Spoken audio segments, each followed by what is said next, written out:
Our favorite compas have another jam-packed episode of the Four Compas show. Yes, all four compas are here today. In this episode, we get ready for the NFL draft by discussing the most intriguing teams in the draft. We will also get into some storylines around the NFL. Derek Carr, Shedeur Sanders, Travis Hunter saying, you know what, maybe if they don't let me play both sides of the ball, I may not want to play for you. So somebody on this show was right about maybe some diva attitude will come out, but we'll get into all that plus the draft. And then we're getting closer to WrestleMania. It is this weekend. We're finally here. We got you covered with all that. We'll give you guys our predictions for day one or night one, night two of WrestleMania. And time permitting, we will have Burial of the Week and Una Mas. Finally, I can ask. Gilbert, do you have an engagement question for our viewers and or listeners? I think I threw you off with that. No, but I know what's going on, but honestly, I'm thrown off because of the new layout here. I'm like, I haven't been here to be part of the opening of the show. It is my show. I should be in the opening. I got tired of seeing your face on the full screen and then having Dan come be in second and Victor. I don't like it. Me here with you feels much better. It is our show. 1, 2, but obviously it's a Four Compas show. Just kidding. I love you guys, but I do like the layout here. Shout out to Victor, and we're gonna get Dan on soon. But for the engagement question of the week, no, it's week. I already forgot. Give me the most intriguing team in the NFL draft. Is it the local teams, the LA Chargers, the LA Rams? How about the Las Vegas Raiders, or maybe some team in the East Coast? Those New York teams are kind of bad. Maybe they're intriguing as well. There you go. All right, let's go with the intro. Compass on the beat. Let's get it. Let's go. Yeah. So we're compas. Yeah, we are. There you go. There you go. Okay, all right. We got proof right there. Some guy that seems like he's asleep. Need you to wake up, Gilbert. There's a lot of energy. Come on, Gilbert. Let's go. Come on. Dan and Daygo is at Moe's. I'll show you. I'll show you. I got it right. Okay, that's it. You guys, I am done with mine, but that's couldn't get better than a 2026 6th-round pick swap for a 7-rounder. So freaking love you, Chad. Hey, dude. Cool, man. Compas on the beat, man. Derwin James signing off, man. Watch Compas on the beat, man. I can finally do it again. Welcome to Compas on the Beat. I'm Fernando Ramirez. I cover the Chargers for the Sporting Tribune. With me, as always, my co-host, my tag team partner, Gilbert Manzano, covers the NFL for Sports Illustrated. What's up, bro? See, that's what I'm talking about, Fernando. That's what I miss. That's why the intro and us doing this, that's what you need. You want the what's up, bro? Like the throwback to what? When did we start already? 2021? Is it year 5 or 4? I forgot. 21, 22, 23, 24, 4. 25. 5. Victor's saying 5. 5. 21, 22, 23, 24, 25. Oh, I guess so. You want to go off a Super Bowl Radio Rose? LA, Arizona, Las Vegas, 22, New Orleans, and what's coming up? Yeah. Santa Clara. Yeah, there you go. By the way, I don't know if you caught it a couple of weeks ago. I think it was like a month ago. I did kind of do the intro and I was like, oh shit. I was like, what am I doing? I'm like, Gilbert's not here. So yeah. I was like, I was like, oh, okay. My bad. Okay. Did you have a nice weekend?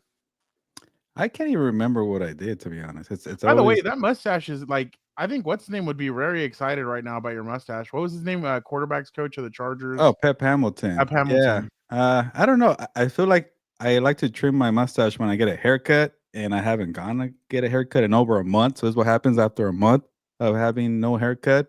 But I have no need to get a haircut right now. I guess because I'm always like, you're asking me what I did over the weekend, Fernando. I just stay at home with my kid.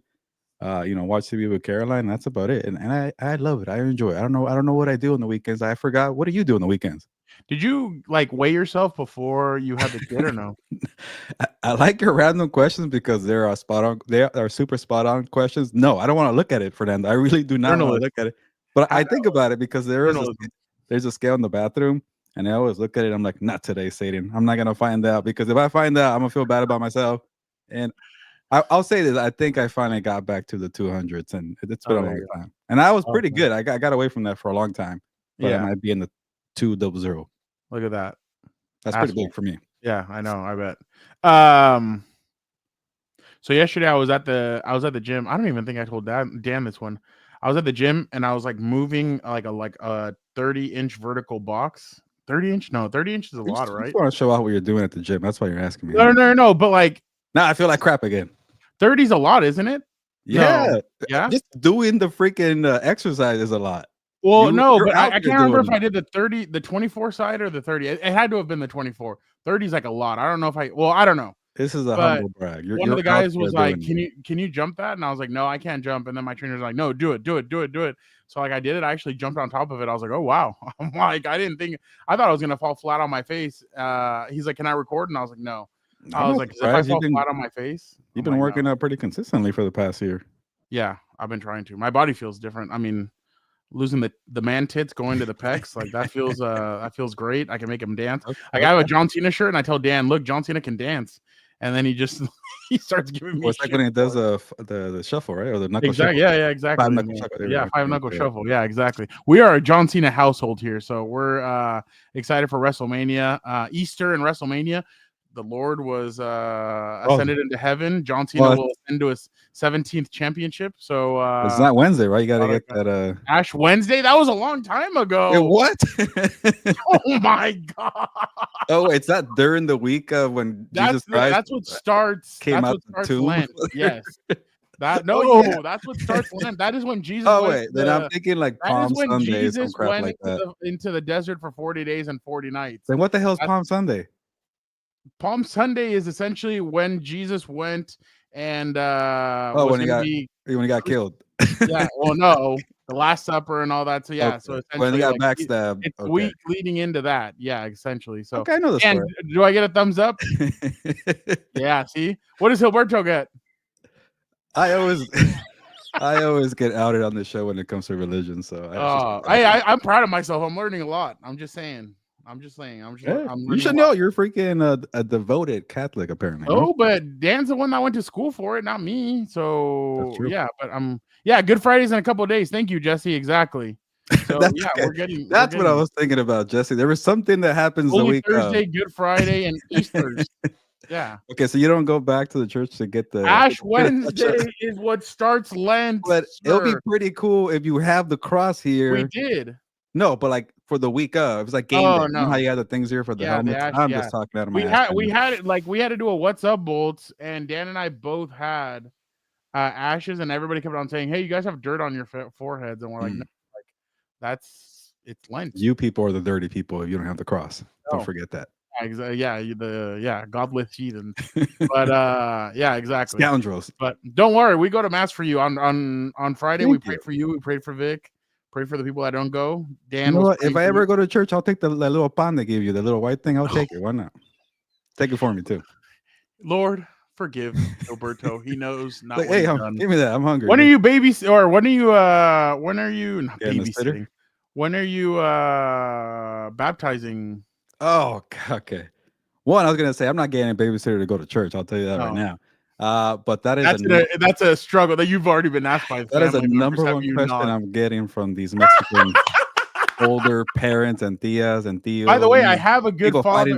Padrino. I have a good father, good godfather. Oh yeah, keep him away from my kid. No, just kidding. I don't know, but I feel like out of respect to the elders in our family, we might have to. I might burn when I step foot, but I will feel. Dan and I will go to that, but we'll be inside the church before you walk in. Well, that's what we want. We want to be inside the church. I'll be recording you to see when you walk in, and I don't know. You're gonna be the Human Torch. I might allow you to call me a fraud if I do that. But we'll see. I knew as soon as you had a kid, I was telling Dan and I were laughing because we're both like, I can't wait till the Mexican families start asking, ¿Y cuándo lo van a bautizar? ¿Por qué estamos esperando tanto? Yeah, he won't get confirmed. I'll tell you that, but we'll do the other stuff. Confirmed communion. It's confirmed. It's a baptism, communion, and then confirmation. Yeah, but you confirm after 20 years of being in school. We're not doing all that. No, you don't. You confirm right around when you're 15, 16, when you go to Well, I remember it was a long time. They forced me to do my first communion when I was a kid. Well, my mom. And then I said, no, I'm not getting confirmed, lady. I'm out. Lady, my mother. Well, who knows? Maybe your kid is into religion and he wants to get confirmed. Yeah, everybody always says, what if he's into this and into that? I'm like, well, he'll figure it out, okay? We'll see. Dan will be there to help him and guide him. Yeah, we'll see. All right, let's get these guys in here. And what are these guys talking about? No. It's a good conversation. It's a good conversation. I mean, it's been a part of our lives. I mean, some people are like, they've had it their whole lives and they're like, I'm kind of over it. Other people embrace it. Like, I didn't embrace it when I was younger, but now that I've gotten older, I'm like, I embrace it and I'm really into it. I mean, I ask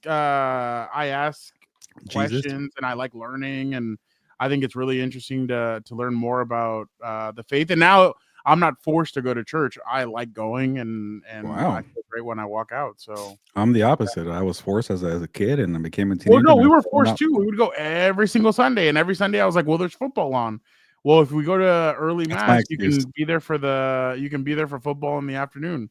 So I learned slowly but surely, and I'm like, okay, now I'm like, oh, I like going to church, and I enjoy going with Dan or my mom or whoever. I'll go for church. So when I'm looking for a nice young lady, she got to be Catholic. At church, okay, got to be Catholic. So there you go.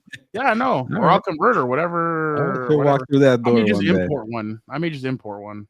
I mean. As long as you're also contributing to the church fund, when they bring out the little. I do. Did you ever see that video that came out a week ago about some guy locking the doors and saying, "Give me your money" at church, like forcing people? Really? Where? Yeah, I forget some church. I forget, but I used to see little old ladies over there. Security, lock the doors and give me the money. I used to see little old ladies throw a $20 bill, then grab some of the change in there and be like, "Well, I'm only giving you $5. I want my $15 in change." So what's the Madea movie that we watch? Where like, yeah. No, it's Ice Cube movie where they try to rob the church. Yeah. That's actually that's a good movie. I remember that. I was watching that. I think I watched it like a year ago. So I definitely enjoyed that. Yeah, that's a good movie. All right, let's get these guys in here and let's see how they're doing. Okay, yeah, let's change the layout.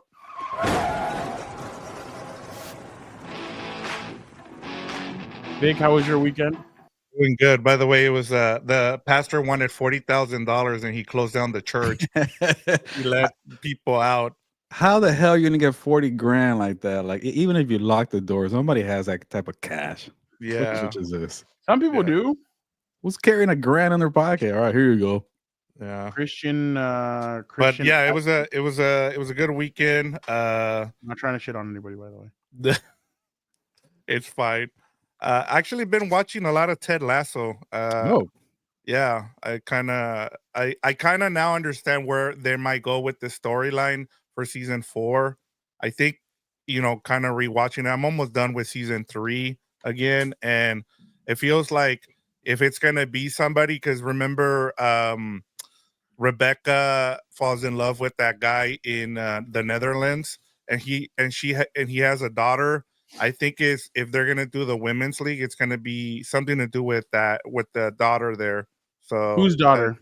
Remember at the end of season 3, they have that trip to the Netherlands where they play Ajax, I think it's called, and she meets a guy there, and then the captain.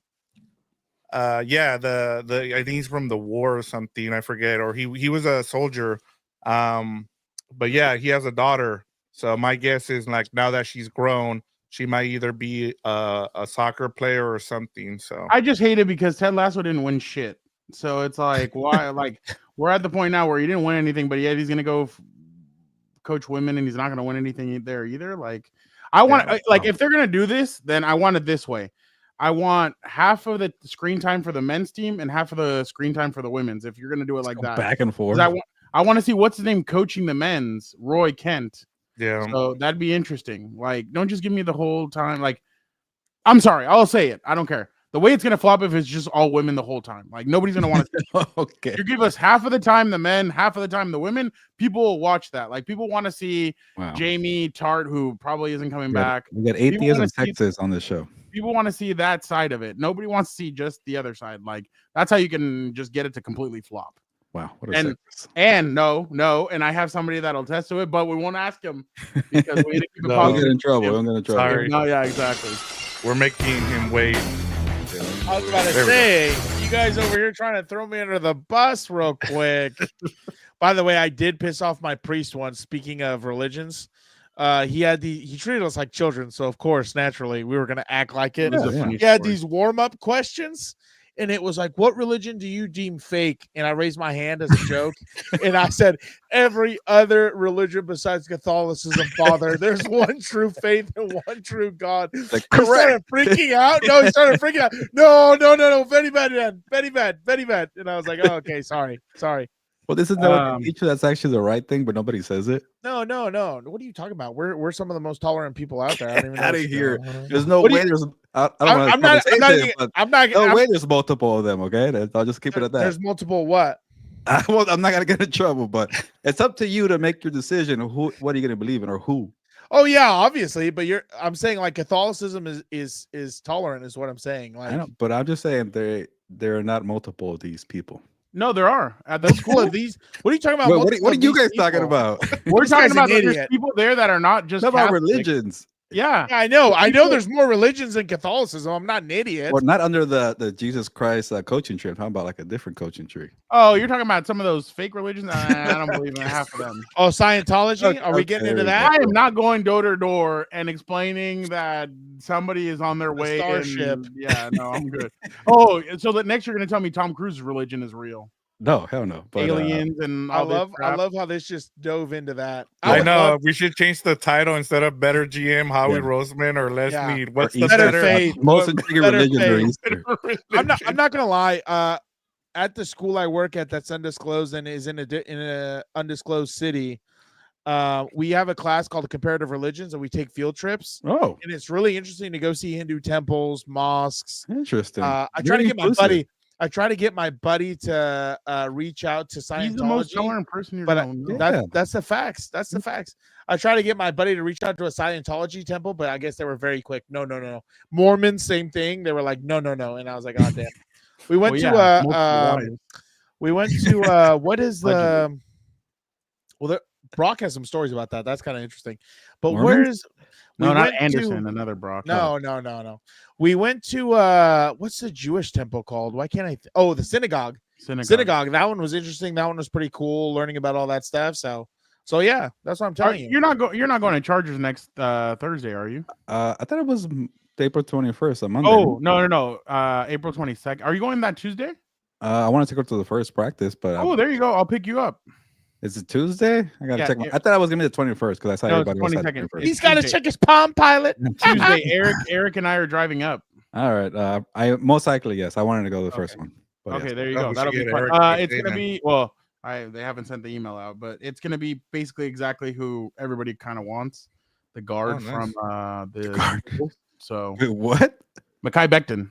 Oh, okay. He hasn't spoken yet. No, that's why I'm interested to see what he has. One actually, yeah, that's gonna be interesting to see what he says. I'm gonna be gone all next week, so. Oh yeah, I don't know if Dan's gonna be on the show next Tuesday. Where are you going? I was gonna say then we should get Eric on then. Well, we might have to switch the show because Tuesday we're gonna be in LA, so probably I'll have to do Wednesday. Yeah. Oh, where are you going, Dan? Austin, Texas. I'm going to go see my godson. You like going there. That's a good place to go to. I do. Oh, and he's going to collect another godson, right, Dan? Because I do.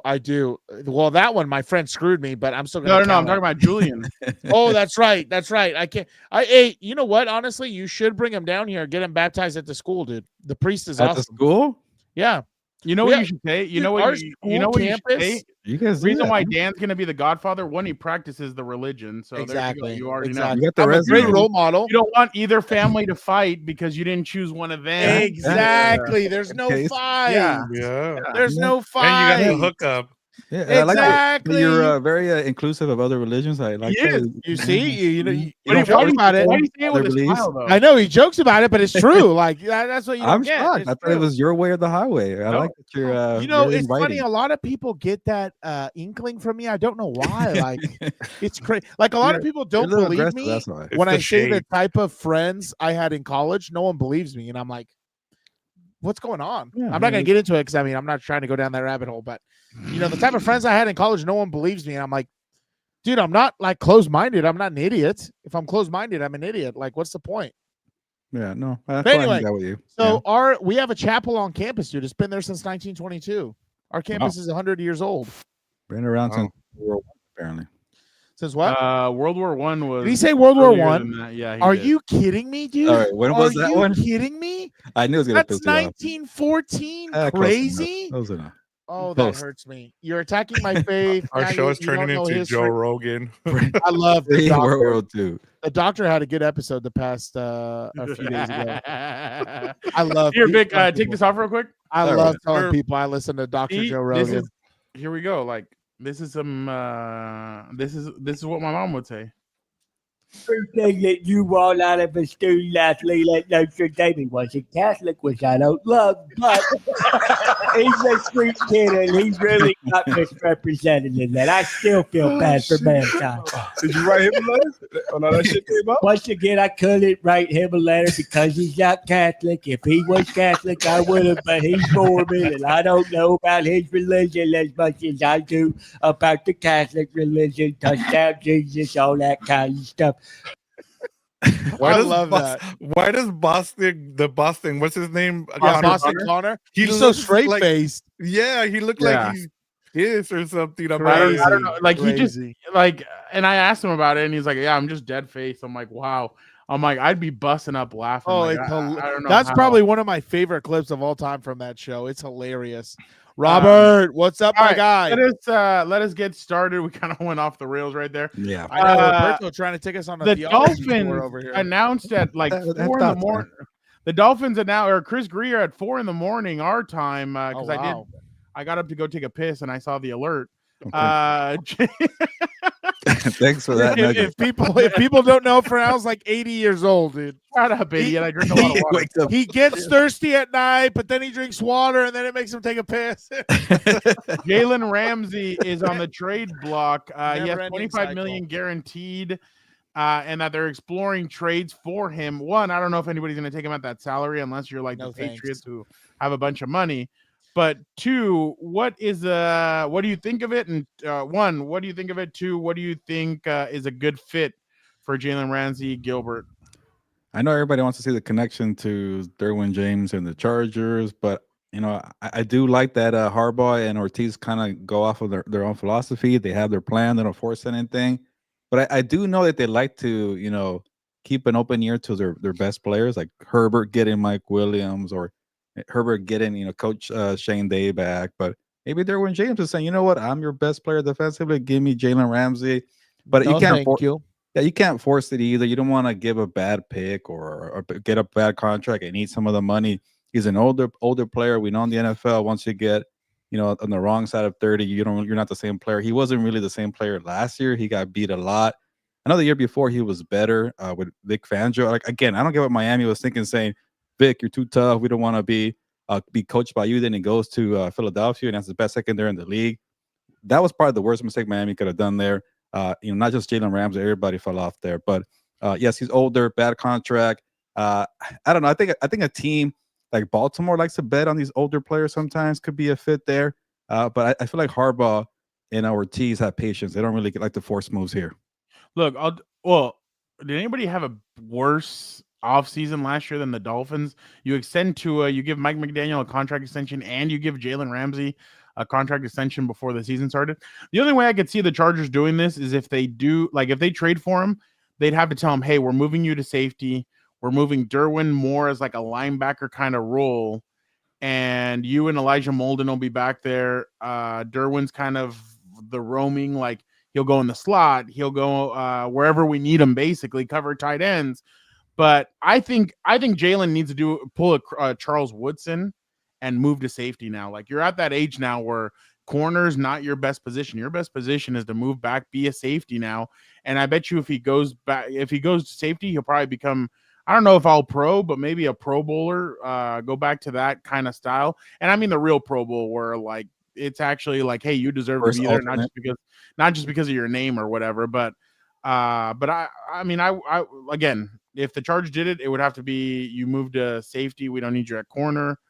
But yeah, I could see that happening. Vic, who do you Well, there's a couple of teams that I thought about right off the bat. I mean, one of them, I doubt they'll trade him in the division, would be the Bills. He would be perfect in that scheme defensively. The other team, depending on what they do in the draft, is the Raiders. I mean, they have Pete Carroll, so he can take on Jalen Ramsey there. Patrick Graham would be great for him. And I agree with you guys. I think one of the things that I like about Jalen Ramsey, even at this age, is the fact that you can move him around kind of like what we saw from Charles Woodson when he went to the Packers. So that's another team, and the Chargers. That's another one because of the connection with Derwin James. So those are the three teams that kind of came to my mind when I thought about this, and I still think he has something left. But you're right. Why? I never understood why the Dolphins. And honestly, the other thing I thought about was Jalen Ramsey. You know, he's probably been like the Kirk Cousins of defensive backs. Like he's just been making money, and he's been great about when and picking the right time to ask for extensions, and he's been able to get some good money out of it. So I was surprised he got paid again by Miami, Vic. I was shocked about that contract. Yeah. Dan? I was gonna say, what do I think? Who cares? Where should he go? Who gives a rat's ass? More importantly, in my opinion, like, is Miami one of the worst managed teams at this point? Like, and they're not. They don't do well drafting either. I think Mike McDaniel's on the hot seat. I don't care if they just signed him to an extension or whatever. And I think, arguably, probably depending on how next season plays out, I think the Bengals are going to have an ugly breakup, divorce with Zach Taylor also, because that has been a the Bengals might need him actually. The Bengals what? The Bengals might take him. They need him. Yeah, but they can't. Jalen Ramsey. That's yeah, true, they can't point. pay him. They can't pay him. They can't pay anybody. They're gonna put you, me, and Dupree out there at corner and D line and everything else, like linebacker. My God. So, going back to this, I didn't understand why they paid Tua. I think it's very well documented. My thoughts on Tua Tagovailoa. So I won't go into that any further. But yeah, I mean, I don't know who would really take him with that contract. I don't know how it works out where it's like you would have to restructure and do some other things. Like that you would have to pull, especially like, why would you really trade at this point? Like, especially the Chargers or Chargers for sure aren't going to trade for him because they value picks because they actually know what the hell they're doing. Other GMs previous said those things, but I don't know if they knew what the hell they were doing. With the money that he's asking for, they probably would take a 5th round pick. 6th round pick for because of the contract, but either way, wasn't Tarheeb or one of them in the 5th round? So Damn Hart too. And by the way, have you noticed, Gilbert? Tarheeb has been all over. Like, he was on Good Morning Football, Rich Eisen show. Like, he was a good player last year. They got to put him out there. Put his name there. Yeah. They put him all over the place. Yeah, exactly.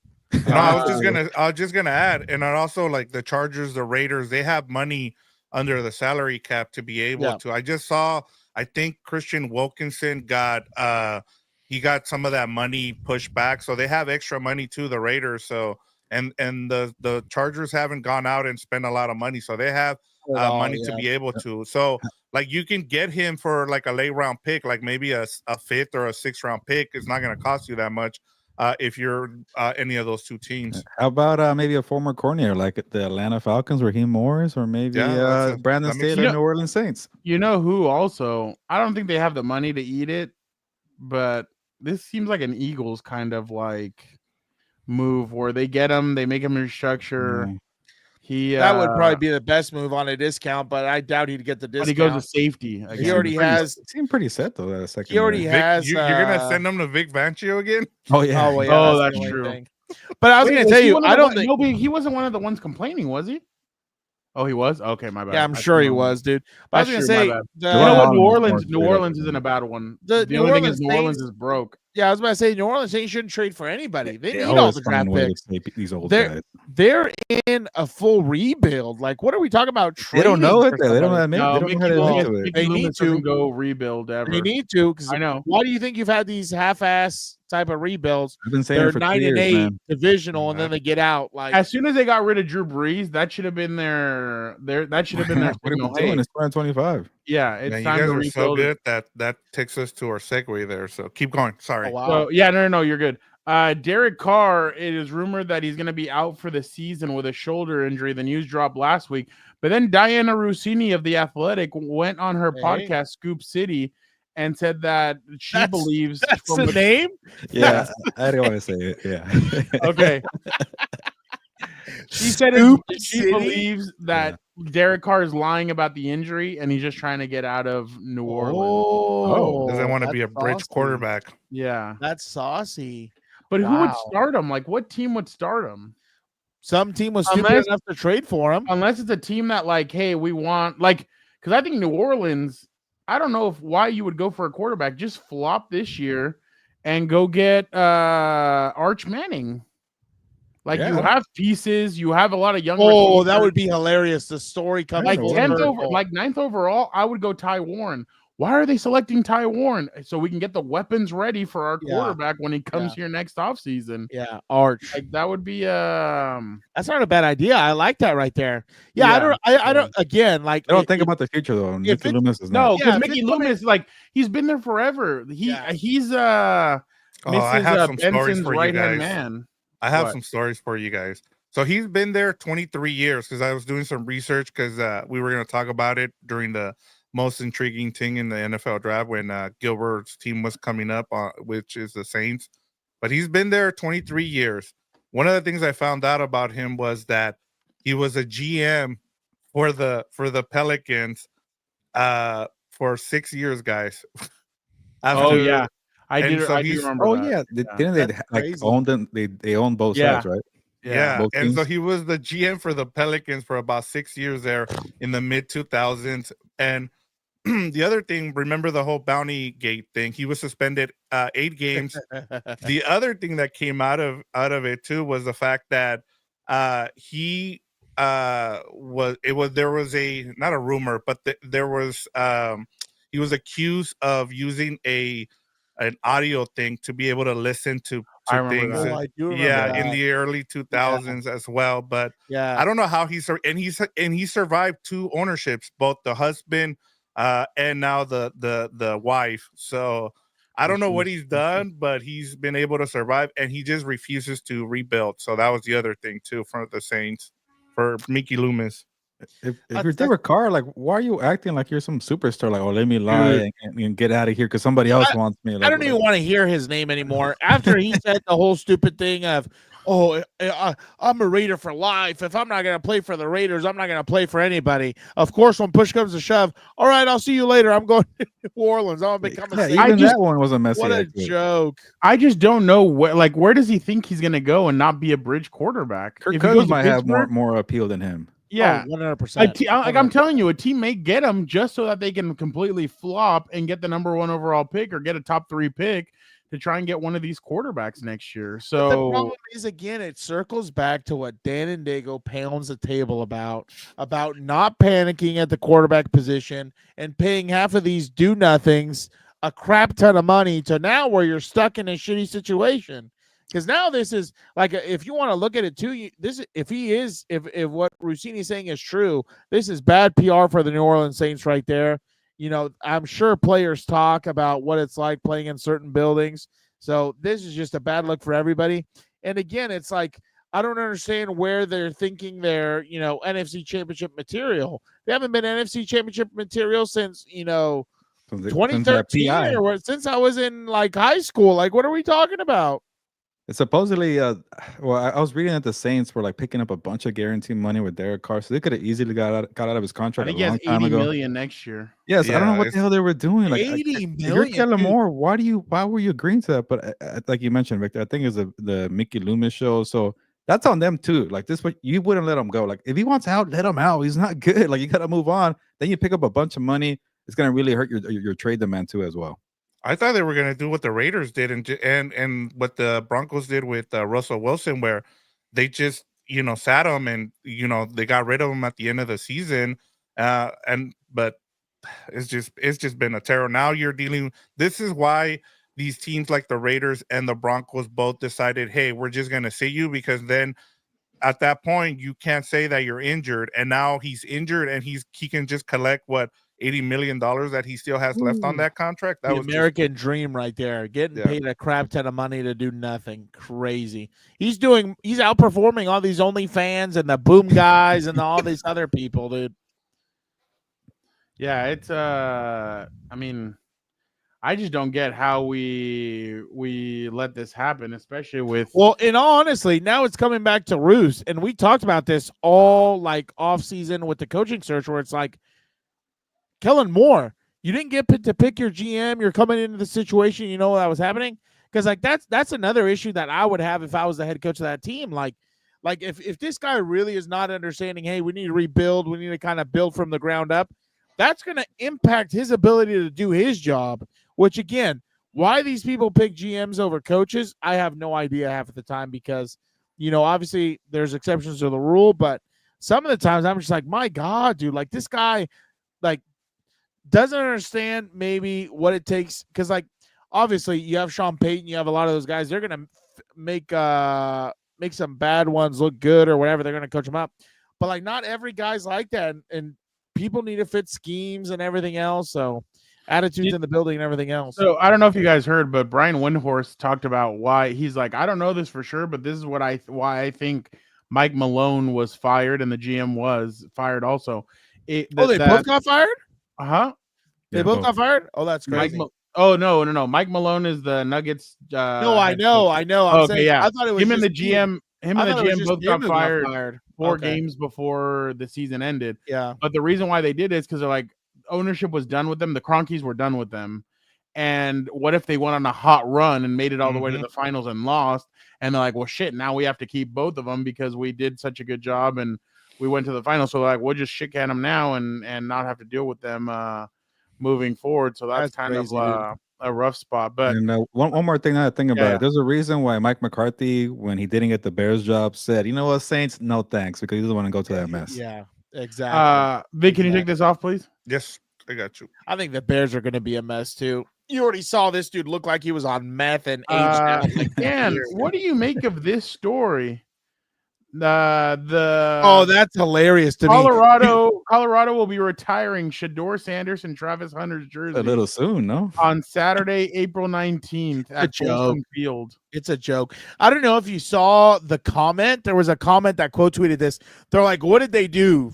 17-13 or something like that. It's right there. 13 and 11 QB record gets your jersey retired. Yeah, exactly. Stuff like that. Like, it's just a joke. Dad's just trying to take care. Hold on now.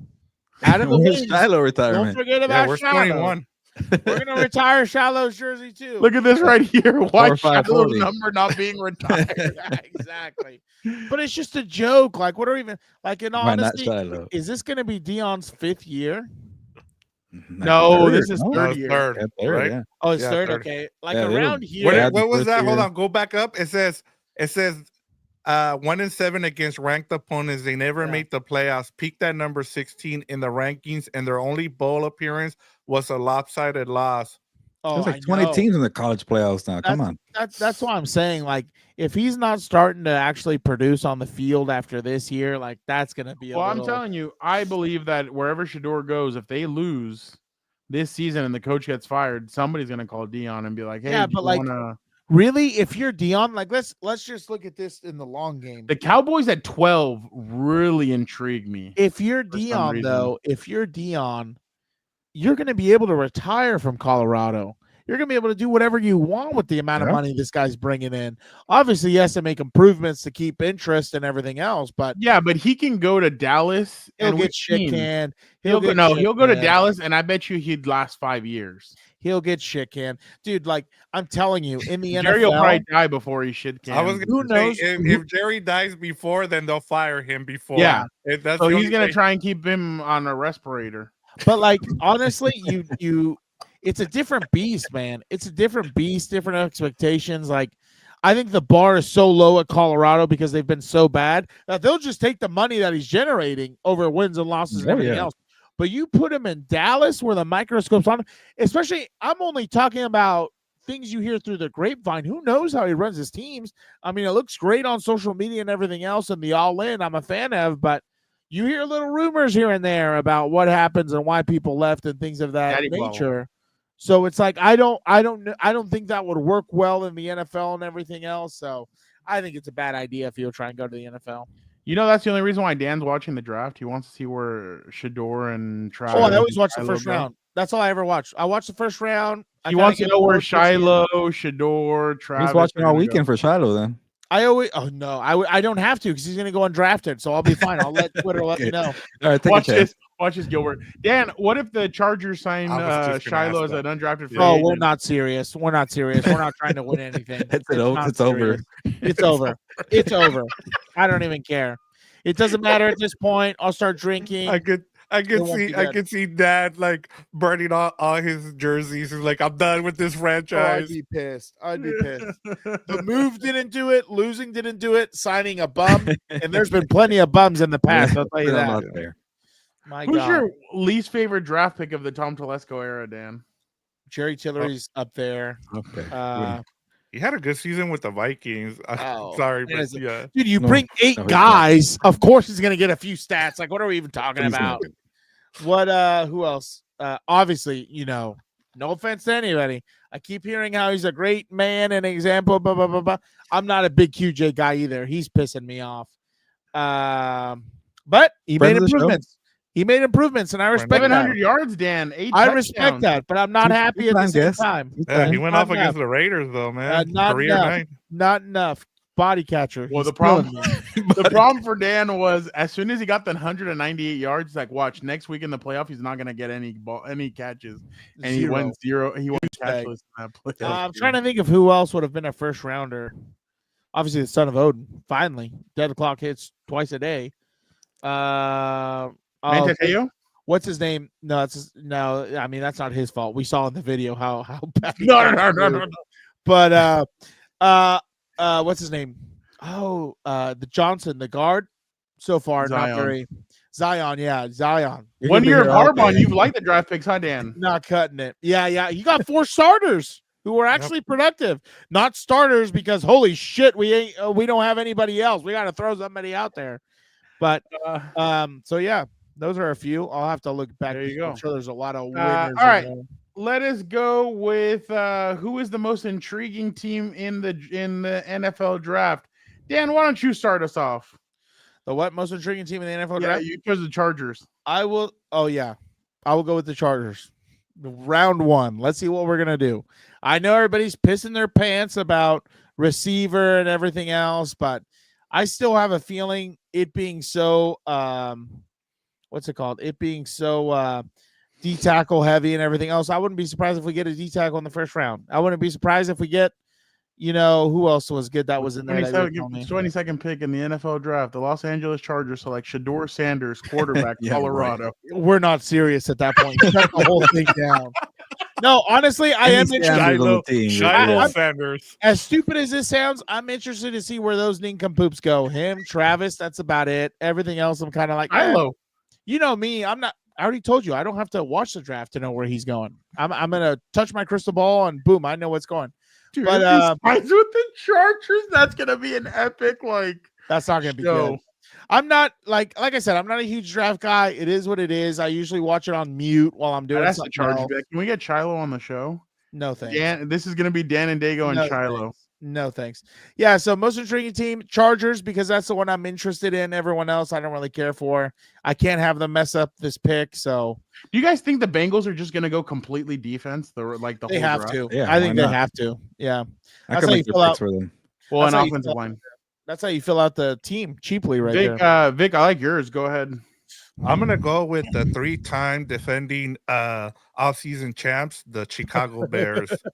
I want to know what they're gonna do with that number 10 pick because they can go if Ashton Genty falls to them, they can go with running back, they can go with the lineman there, and I want to know what Ryan Pace is gonna do there with this, with this team, and they continue to win the offseason, but yet.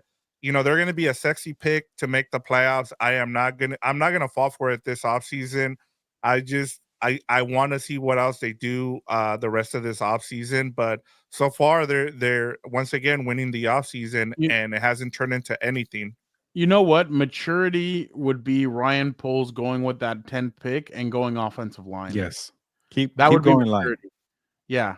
That's what you need. You don't need Ty Warren. You already have Cole Kmet. You already have guys that you already have a good weaponry. What you need is offensive. Your offensive line is still bad.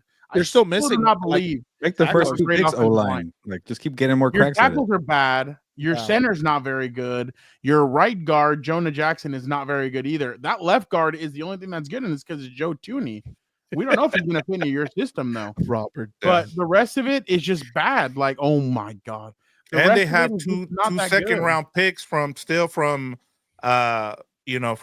trade with the Panthers. So They still have plenty of picks there. And the other thing too with Ryan Pauls is, do you go with the best player available, as you guys just said with the offensive lineman, or do you just continue to add depth to this team and try to finally break through? Because winning the offseason for me doesn't do anything anymore for this team. Like, you need to take that next step. Ben Johnson, as your head coach, awesome.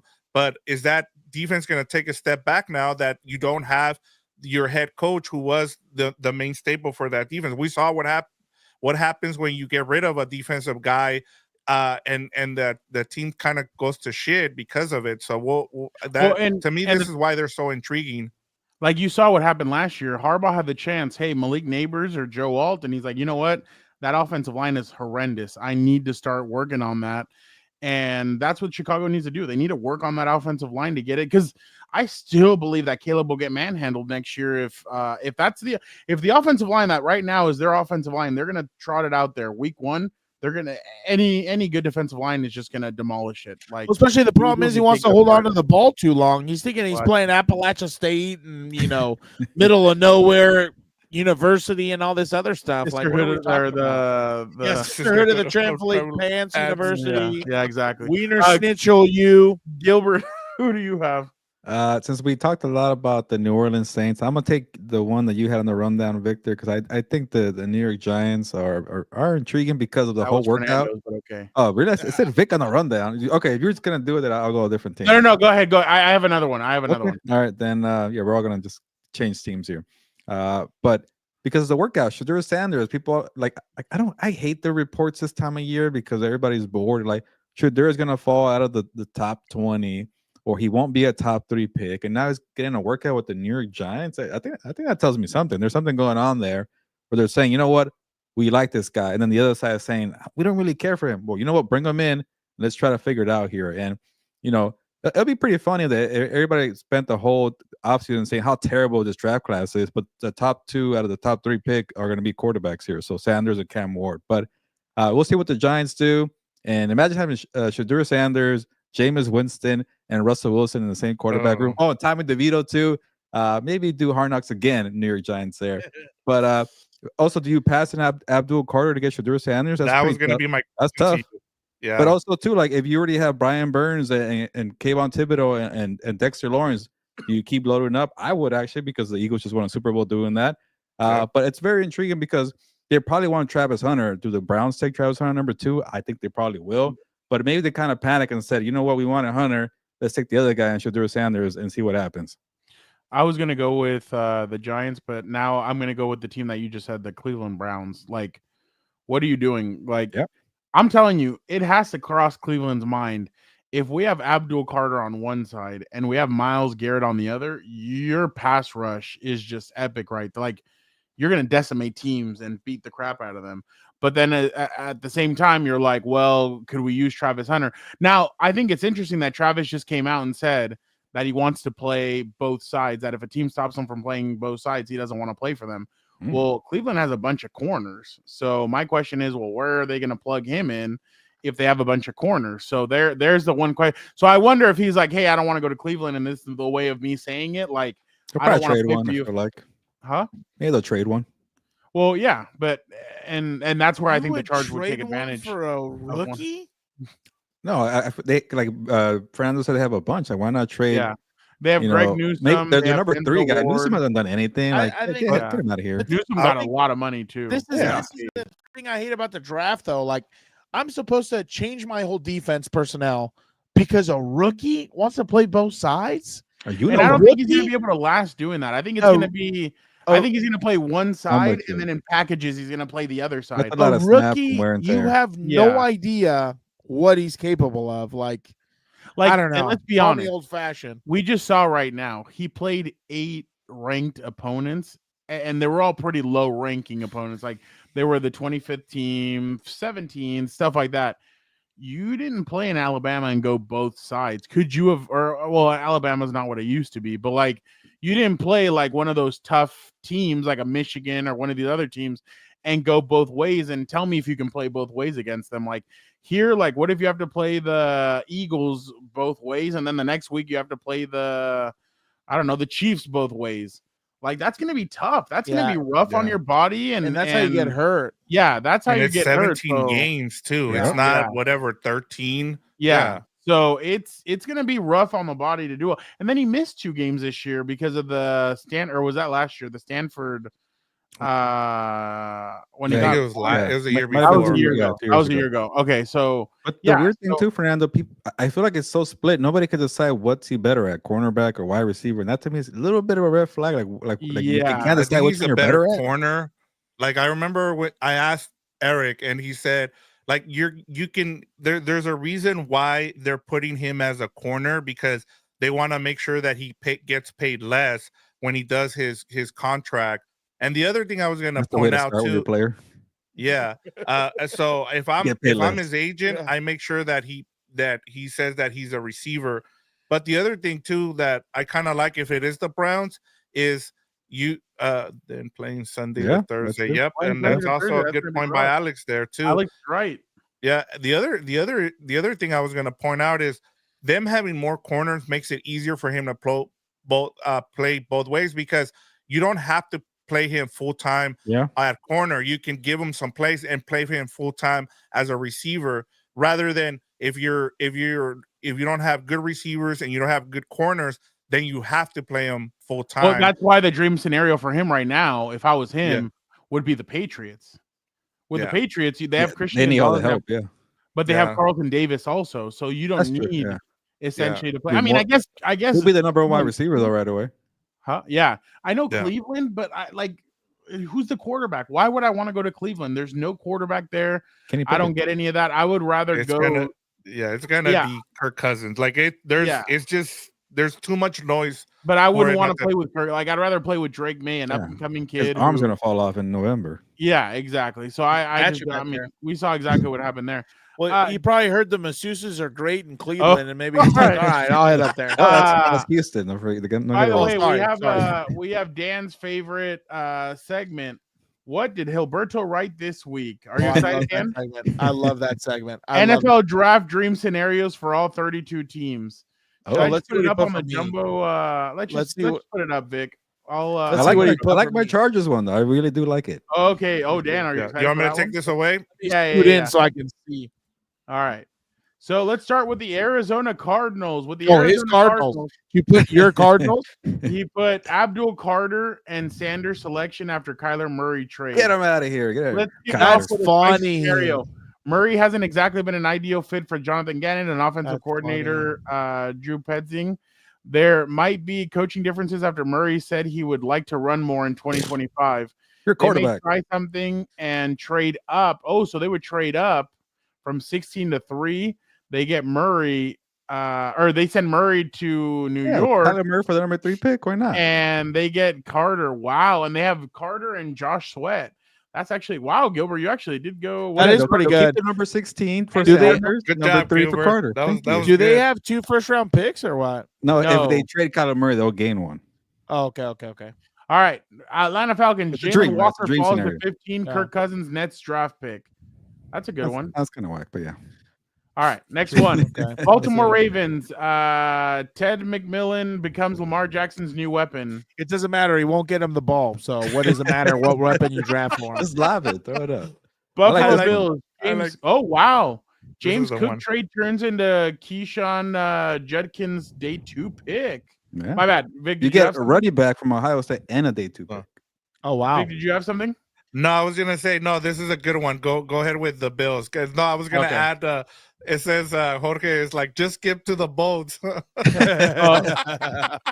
I do want to go through these because it's fun. Yeah, no, go ahead. Wow, no, James you know what? Money, by the way. James Cook has been talking a lot. He's not that good. And I'm like, dude, like there's been areas where you could like in that playoff game towards the end, I don't know. He's a solid back, but he's not $15 million per year solid. Dude, I think the problem is the NFL or their agents or whoever, they need to put Derrick Henry and Saquon. I think that's about it in their own category. If you're not there, it's like under 10. Like, what are we talking about? All right, next. Carolina Panthers swap picks with the Patriots. Land Carter at 4. The Panthers are in desperate need of star edge. They currently have a bunch of. They need a lot more than that. That's interesting. That They and need the someone- can still take Will Campbell. They need someone to go up to the owner and tell him Woosaw. Will Campbell's not Joe Alt. He's going to be available. I know we probably won't talk about it, but if there's a trade up, like we haven't seen any trade ups, I think the Panthers are going to try to trade up to try to they're going to try to trade up either at 5 or at 6 I can see it. Yeah, to try to get Mason Graham. That'd be a good one. Chicago Bears select 2 offensive linemen to open the draft. There you go. Yes, nice. Around. Yeah. Good. I like that. Cincinnati Bengals, Michael Williams partners with Trey Hendrickson. Yeah, I like this one. Be pretty good. Okay. Yeah, that would be a good one. That's how he spells Michael. That's interesting. Okay.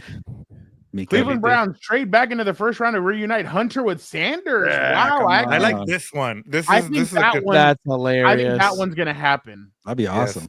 I think that one. Where would you think Sanders is at? If he falls in the 20s, come back into the first round. I think I'm going to tell you one thing. I think Stefanski's the perfect coach for Shador to coach. Like, I think Stefanski could have a good team with Shador, and then he has Travis Hunter, and then you can get Shiloh. You get the crew back together. So he can miss open field tackles. You can get Shiloh to take some of those reps, the defensive back for number 2 to Myles Garrett. Dallas Cowboys trade up for Ashton Genty. That'd be boring, Dallas. I've seen that story before. Denver Broncos. Bo Nix gets Matthew Golden and Trayvon Hendrickson. Any weapons there? He's trying to kill you. No, it doesn't matter. Bo Nix will have his sophomore slump. We'll be good. Okay. I'm not worried about the Lions. Mike Green available at 28. He's a edge rusher, right? Yeah. Not really a dream, but a nice scenario. Yeah, there you go. They need that. It is a dream. Green Bay Packers take a chance on James Pierce this is my guy right here. And it'll fall out, and it won't work. The guy from linebacker out of Tennessee. What's his thing again? Like, there's people question his work ethic, but he's like a freak athlete. Jorge, we're almost there. Don't worry, we're almost there. We're at G. That's what she's. Houston Texans land Ahmad Membu and more Josh tackles. Simmons. 2 offensive linemen. That'd be huge for them. They got Cam Robinson and Trent Brown right now as their tackles. You know how we were talking about Cincinnati going all defense? The Texans need to go all offensive linemen. Like the whole draft. They're gonna go with a flashy They're gonna go with a flashy receiver. They're gonna go with something like that. Watch, because the kid that one receiver, he's not gonna play. He's out. His career might be done. Tank Dell. Yeah, Tank Dell. Yeah. All right, let's go. Indianapolis Colts. Tyler Warren selection to revive Anthony Richardson. Yes, come on. Come on. You're trying really hard on that one. I can't give up on him. Quarterback. Yeah, Daniel Jones is going to beat him out of here, dude. What the hell did Daniel Jones do with a tight end? Tyler Warren has been like the most, like, you know how it's Ashton Genty to the Raiders. Tyler Warren to the Colts is one of those everywhere. I really hope he can't. He doesn't have good accuracy. We need a good friendly target. If Daniel Jones beats him out, I'm gonna remind you of it. It's gonna be hilarious. That'd be awful, man. If you lose to Daniel Jones, man, I will take the L for sure. Jacksonville Jaguars move up for Travis Hunter. They need a lot more than just a receiver. I'll tell you that. That's true. That would be interesting. Can I tell you one here where I haven't seen it? I've only heard it one other person say this, but if the Raiders don't end up with Ashton Genty, I could see the Jacksonville Jaguars selecting, because they need offensive guys. So if it's not Hunter, it's going to be Genty who gets drafted. And Liam Cohen is offensive minded too, so maybe. Yeah, I could see that happening. He has Poole there apparently. Yeah. What the shit? There's my dog Connor. Kansas City Chiefs. Henderson falls in the lap of Andy Reid in round 2, Dan. Of course. No thanks. Come on, explosive and Xavier Worthy, Rasheed Rice, and an old Kelsey. Come on. Nothing drops to them anymore. Their time and the Bills help them get there. That's why I hate McDermott. Like, are you kidding me? All right. Las Vegas Raiders, a bounty of picks from a team eyeing Genty at number 6. Like this. Oh, trade out.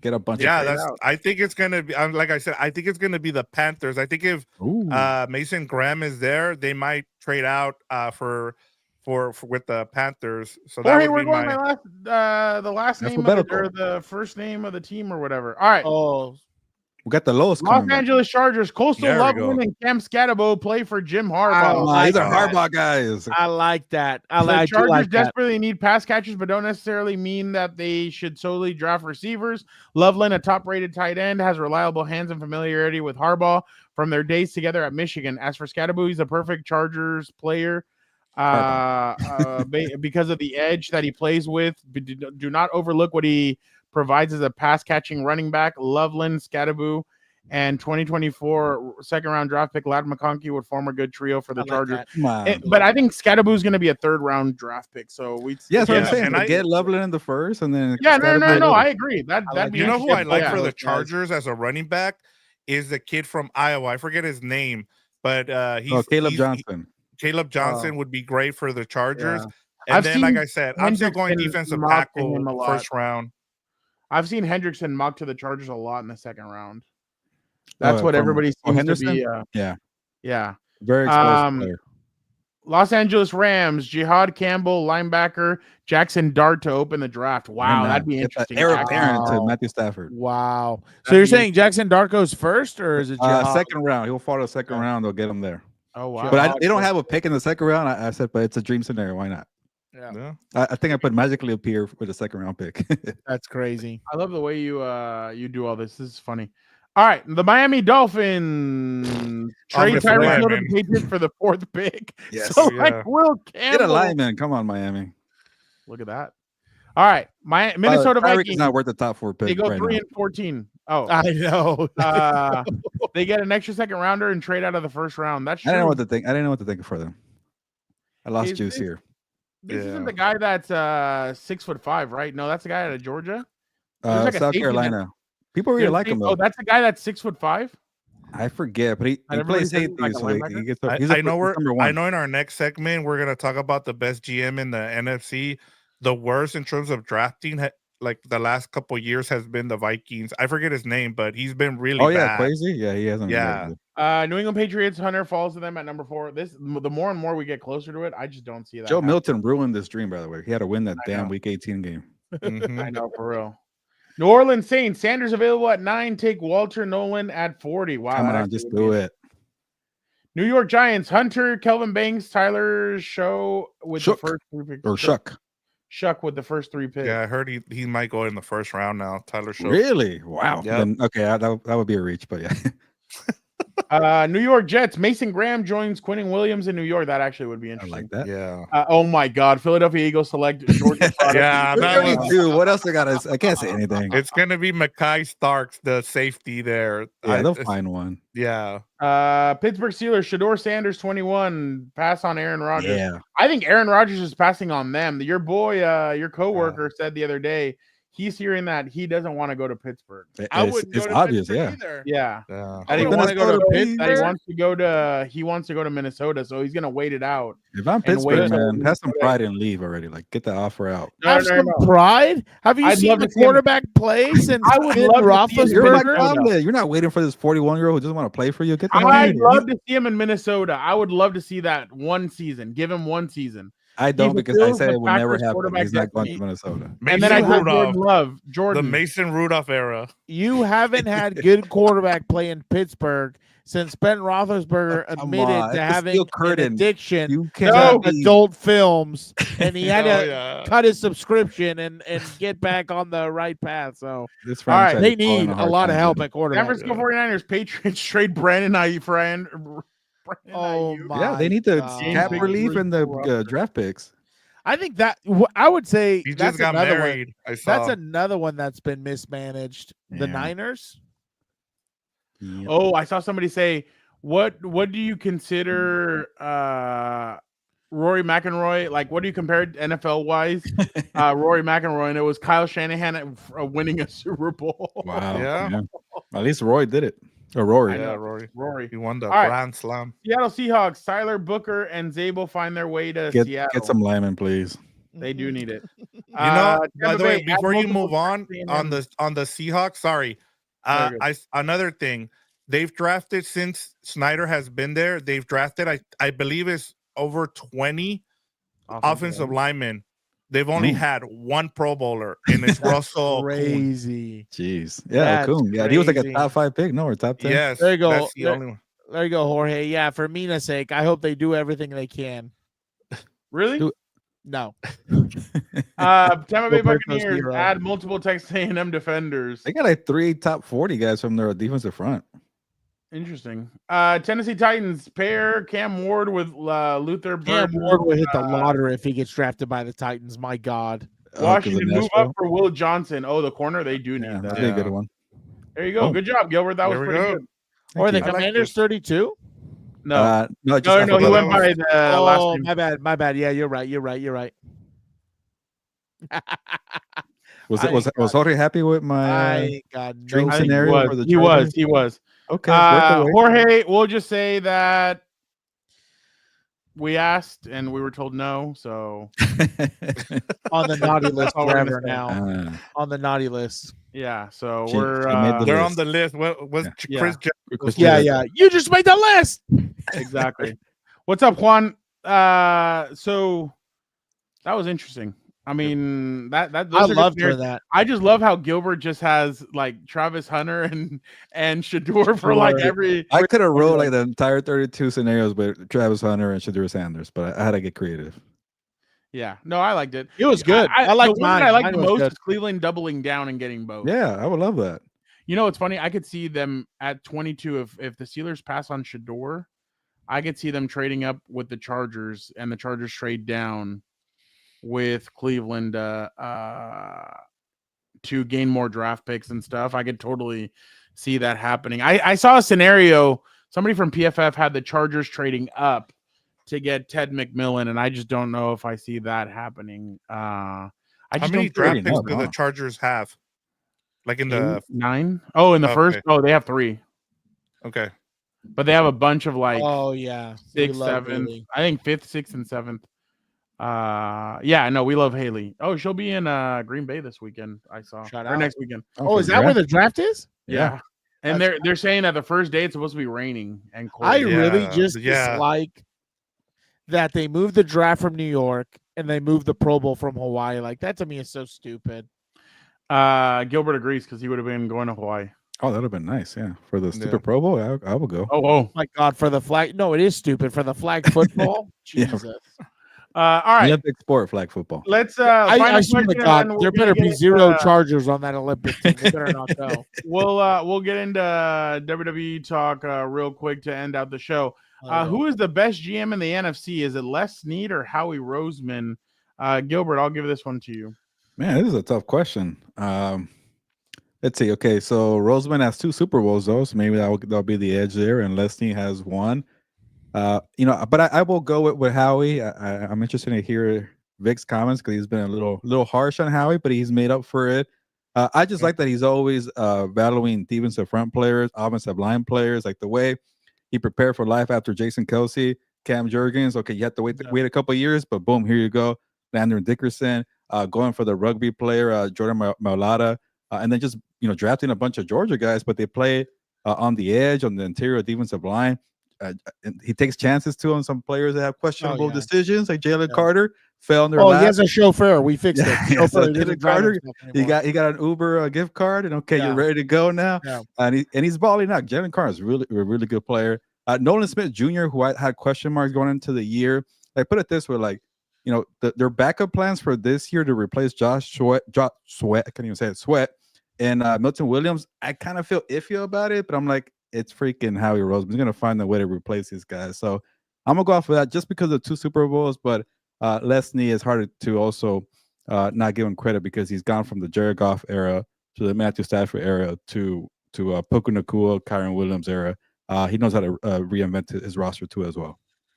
I agree with everything that you said. Obviously, he knows offensive line, defensive line. That's why I would go Howie Roseman. I think it's interesting that Les Snead has taken the other approach where he said F them picks. He traded a lot, got players slowly but surely, went all in. They won the Super Bowl.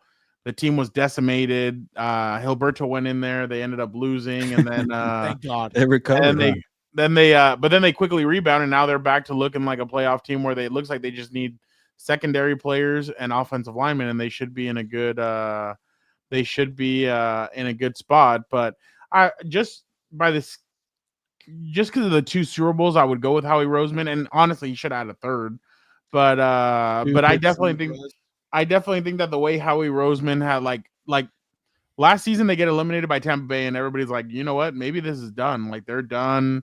They may not look like they can rebound. He goes, retools, does a bunch of stuff, brings it back, and then they go on a hot run towards the end of the season, get into the playoffs. They get really hot, and they blow out two of everybody's favorite teams when it comes to the Kansas City Chiefs and the Washington Commanders. Yeah. They blow both of them out. So it's really impressive. They blew out the Commanders? What are you talking about? They didn't blow out the Commanders. They wouldn't do that. The Commanders beat the Lions on the road the week before. Well, they wouldn't blow out the Commanders because Jaden Daniels is that guy. But I definitely.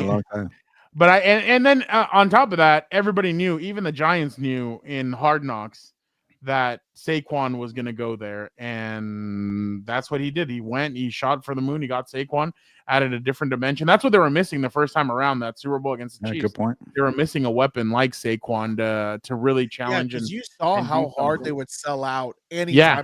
And that's what left the whole rest of the field open. Yeah, is that they were bringing 7 guys into the box trying to stop them 8, and they just couldn't do it. Vic, why don't you go next? I thought about this question because I was listening to The Ringer, and they kind of got into a little bit of a debate between this one. And I thought it was a really good thing because it just depends on what it is that you want out of your GM in terms of how you want to break this down, right? Like with Howie Roseman, like the last 2 seasons in terms of his draft picks have been really good, right? But then you look at the 4 years beforehand, and I'm gonna give you 2 names, and it's right away it's gonna pop, and you're gonna be like, "Yep." They chose Jordan Davis over Kyle Hamilton, and they chose Jalen Reagor over Justin Jefferson, right? And now you think about those 2 draft picks too, like I said, and you brought up the Super Bowl, right? Now those were with Chip Kelly players. They weren't with his. Remember, Chip Kelly took control of the Eagles. And then they brought back Howie Roseman. So how much credit do we give him for that first Super Bowl, and how much goes to it with Chip Kelly's players? So there's also that. And then, like I said, it just depends on what you like from your GM. You look at Les Snead, right? He traded all his draft picks for first-round picks. He had to go and look for draft picks in the middle of those rounds, and he was able to hit on some of them. Now, having all those draft picks in the middle rounds allows you to kind of, have more shots at getting it right. And they've been able to. Like, if you look at the Puka Nacua draft pick, they drafted back and got more and were able to draft Puka Nacua. You look at Kobe Turner. You look at a lot of those guys that they've been able to get. Now, he only has 1 Super Bowl.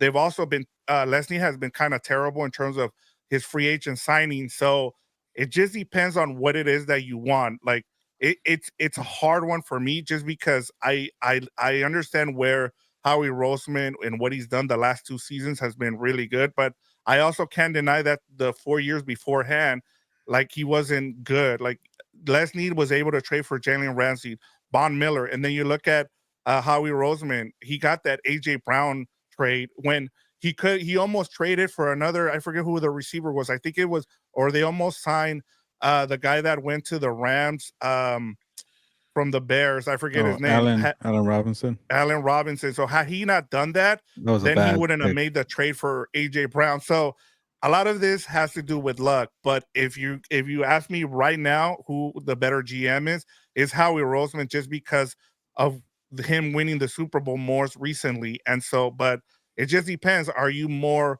Do you want a guy who can hit in the middle of the rounds, or someone who drafts the consensus guy at that time and they're able to produce? But like I said, both of them have kind of missed too. Like I said, with Howie Roseman picking Jordan Davis instead of Kyle Hamilton, and then Jalen Reagor over Justin Jefferson. So that's big facts. Yeah.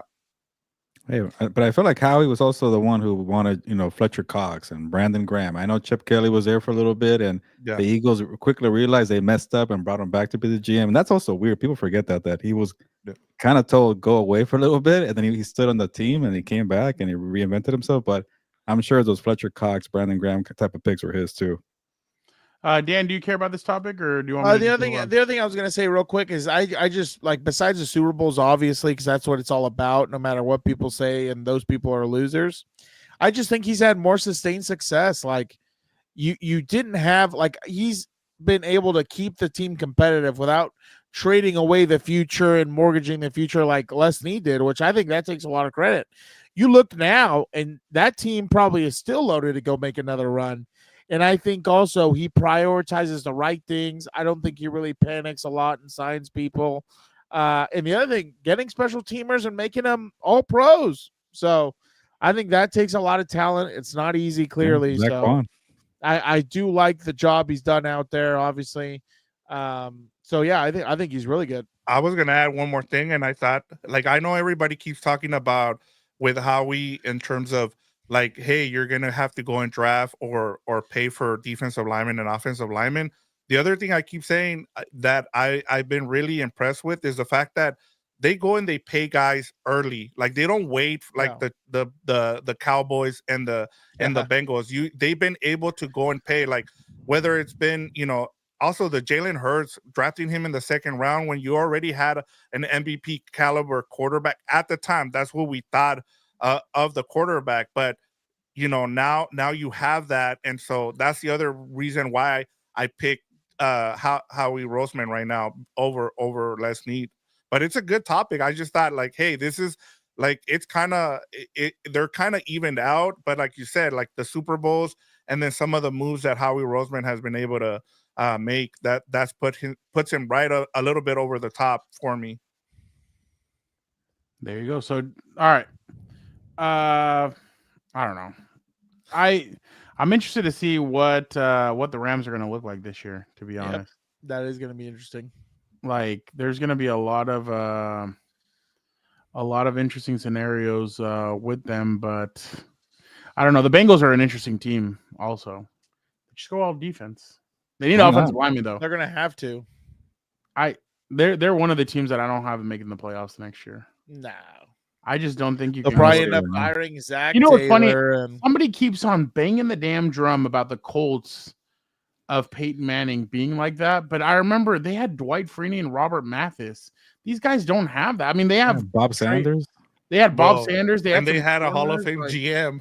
Yeah, they had guys, but like, on top of that, they only have one guy. They have Trey Hendrickson, and that guy wants out of town now because what's her name? Catherine, I can't remember her name. She spoke out and said he should. Oh, that was hilarious. We offer him, like, no, that's not the way it works. That was hilarious. I had one more tidbit. I know we're gonna move on to WWE's WrestleMania, but like, going back to the Saints, that 2017 draft that the Saints had, like, talking about Hendrickson, was good. I mean, if you look at back, like, that's why Mickey Loomis still has a job. Like, you look at that draft and everybody they got, all those guys, I think their first 7 picks, I think, were all Pro Bowlers. But then they had like Marcus Davenport when they gave up so they had Trey Hendrickson was better with the Bengals than he was with New Orleans. They gave up on him, and that was I don't want to give Mickey any credit. But yeah, they got Kamara, Ramchak, Lattimore. He came out here sassy with his sassy hat. With the Lions was another one. But yeah.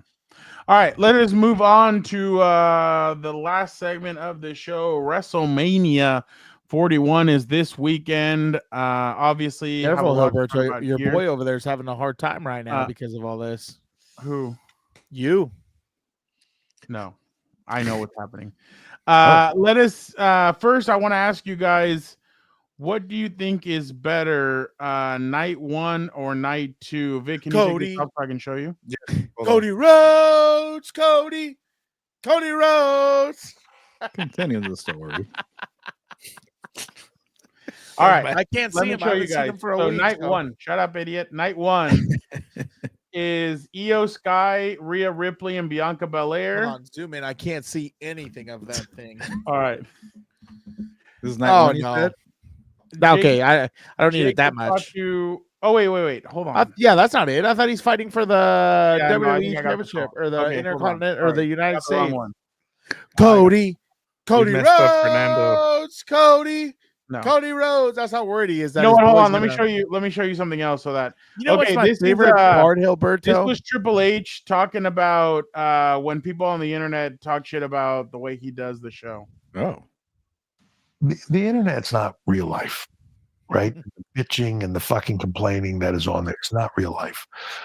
Like you could read the internet and it'll sound like this thing is dead. It's not, and I'll use Cody as the example. Cody's already jumped the shark. He's dead as a baby face. He's like, really? Because I don't know.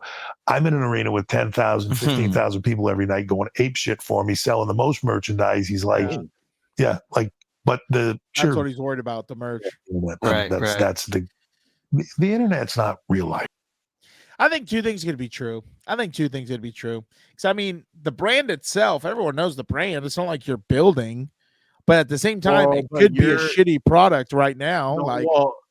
Fans last night a fan put a sign saying, I bankrupt myself coming here last night in Sacramento on Monday Night Raw. They just dropped their price 25% because of how bad the pricing is right now. The problem too, Fernando, is the fact that this is their staple of fans is like middle of the country, right? Like they're not like high end people, right? They don't make a lot of money. The NFL, every sport are middle class people, right? Like Dan, like Gilbert, like you, like I would never pay for a sporting event. No, I know you. Not now. Not now. Yeah. Yeah. But I'm saying like baseball tickets for Dodgers. People are like, a couple of Dan and I's friends are like, let's go to the Padre game. I'm like, sure, I'll get a cred and then I'll walk down and hang out. Yeah. Imagine how much it would cost you had to pay. But that's what I'm saying. $20. There's 300 games. What are you talking about? Baseball's one of the Padres sports. Oh no, there's no way you're leaving San Diego. There's no way you're leaving the stadium without spending $100. Whether it's the ticket, the food, like the whole. Yeah. I thought you meant the ticket alone. You get $20 ticket for seeing the Padres. Yeah, let me know. I'll be down and go over there instead of 40 or Dodgers 50. game. I don't know. I don't remember. Dodgers of beer is $40. Get the hell out of here. Oh my God! But come on, there's 300 games. We've gotten cheap tickets before. Yeah, by the way, your Dodgers are 3-0 or 10-0 at home. Great. In April. April. It's still April. Yeah, you're right. Hold on for tomorrow's game, Wednesday at 1 p.m. $29 a ticket. Jorge, that's a freaking weekday game, but yes. Exactly, that's my point. I can go to a weekday game. Going on a Tuesday or Wednesday. What day is it? Wednesday or Okay, next Friday, April 25th. Okay. $40 each. There you go. Good job, idiot. Maybe. Yeah. You can afford that. And then you got the fees on the freaking StubHub for another $20. You lost me. Yeah, but you can go to the stadium and buy a future president is trying to get rid of all that and all that stuff. That'd be awesome. Yeah. Senor Vivant love that. Ticket fees. Where is he? Senor Vivant, where are you? Okay, night one. I got it right here. Vic, you can go back to the other thing. I don't have Okay. I'm not gonna look at the picture. All right. Night one, Jey Uso versus Gunther. No Jade thanks. Cargill versus Naomi. No thanks. The War Raiders versus the New No Day. thanks. No thanks. Rey Mysterio versus El Grande Americano. I'm excited for that. That's hilarious. Gilbert, have you seen that? I have not. I've seen the mask that he wears, but I don't know if you know this. He's from the Gulf of America. Oh yeah, is that what the Gulf of America, baby? Gulf of America, yeah. Nice one. Hilarious. Hold on. That's some throwback Bradshaw kind of move there. Jorge, dude, Pete Bradshaw was the most glorious thing I've ever seen. Oh my God, it was hilarious. JBL. Him going up against what's his name? Eddie that Guerrero. was hilarious. That to me is like I saw that not too long ago, and it was like I can't things WWE got away with on TV that I can't believe, and that was one of them. I was like, dude, that shows how soft everybody is nowadays. Like that is objectively hilarious. Like But whatever. JBL kept me watching in the 2000s, man. Oh, but like he would do anything to get heat. You're telling me he goes into like San Diego, Texas, or whatever, and they're not gonna boo the shit out of him? Like, what are we talking about? Dude, get enough credit, man. I'm gonna put it quickly. Listen to his theme song, El Grande Americano. Like this shit is hilarious. Hold on, let me see if there we go. Oh wow. Oh my god. It's the most glorious thing ever. Against Ray. All right. And it's also he's like, what's his name? Chad Gable. Chad Gable, but we've never seen them together. So right. That's what I was telling Dan. I'm like, I'd love for like Chad Gable to get or El Grande Americano to get knocked out of the ring. He goes underneath the ring, and then sounds like a coffee. And then the guy comes in, and Rey Mysterio pins him, and then they take the mask off, and it's not him. That'd be awesome. So you go to Starbucks. Can I get a Grande Americano? Exactly. It was just this pin LA is just Knight as good. versus Jacob Fatu. Charlotte Flair versus Tiffany Stratton. I want to see it though. Roman Reigns, Seth Rollins, and CM Punk. Yes. This is honestly, night one to finish, you said? Yeah, this is night one. Okay. Honestly, and then here goes night two. Hold on. Honestly, to piss Morale off even more, I think the triple threat's more interesting than John Cena versus Cody. It's not. Wow. It is. Right. They've sold it better. No, it's not. Oh, really? Where was John Cena last week to sell? John Cena's going to be there this Friday. Oh, okay. All of a sudden. All right. Where's The Rock? No one's answered that question. The Rock's coming out at WrestleMania. Show up eventually. Who cares? All right. It doesn't matter. Bailey and Valkyria versus Liv Morgan. Actually, no. Yeah, I forgot they're in it. Yeah, okay. Raquel Rodriguez. Damian Priest versus Drew McIntyre. And I'm only going to watch because of Drew. Why are they still fighting? I think that's like the here's a good one. Braun Breaker versus Dominic Mysterio versus Penta. Yes. Settle. I like that. Yeah. No. Give me Dom. Dirty. Hold on. We just Dirty Dom. The predictions go. Hold on. Let me freaking go. AJ Styles versus Logan Paul. Io Sky versus Rhea Ripley versus Bianca Belair. Okay. And then the main event. John Cena versus Cody Rhodes. They spread it out pretty well. I'm not gonna lie. That's a good spread out. The only thing is that Cody Rhodes. It kind of seems like the better matches, the better quality of matches will be night two. Yeah. Really? Okay. Night one is going to. I don't know how to say this. I don't like Jade Cargill still. I still have not seen anything. That storyline's boring anyway. Like no offense. Isn't it the only match that doesn't have title implications? Yeah, I don't know. Maybe night one, maybe. No, the Cargill and no. Grande Americano doesn't have a title. And Rey Mysterio don't. Yeah. What? Did I miss it? No, you're right. It's just the way when they go for America. Yeah, that's my guy. That's my dude. Cena. All right, Cody Rhodes. Let's go. I'm going night one, so I gotta make. Hold on. Okay, night two's gonna be better. Let's do night one. All right, we'll start it off. Jade Cargill versus Naomi. Dan, who do you got winning? Who cares? That's the time when I get up to go get a snack or go to the bathroom. So wow, racist. I'll go Jade Cargill. Vic, don't fucking throw that on me. Get the fuck out of here! Don't throw that shit on me. Jade Cargill. I do like Naomi kind of changing things up, and like I like the fact that she's been able to change her character up. So snoozer. Oh, all of a sudden you're not what you claimed I was? Though, so come on.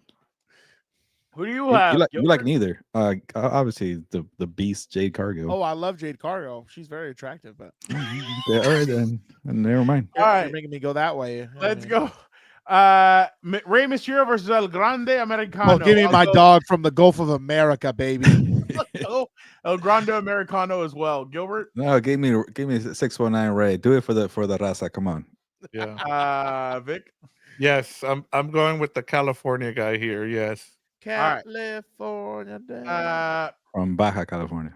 Baja.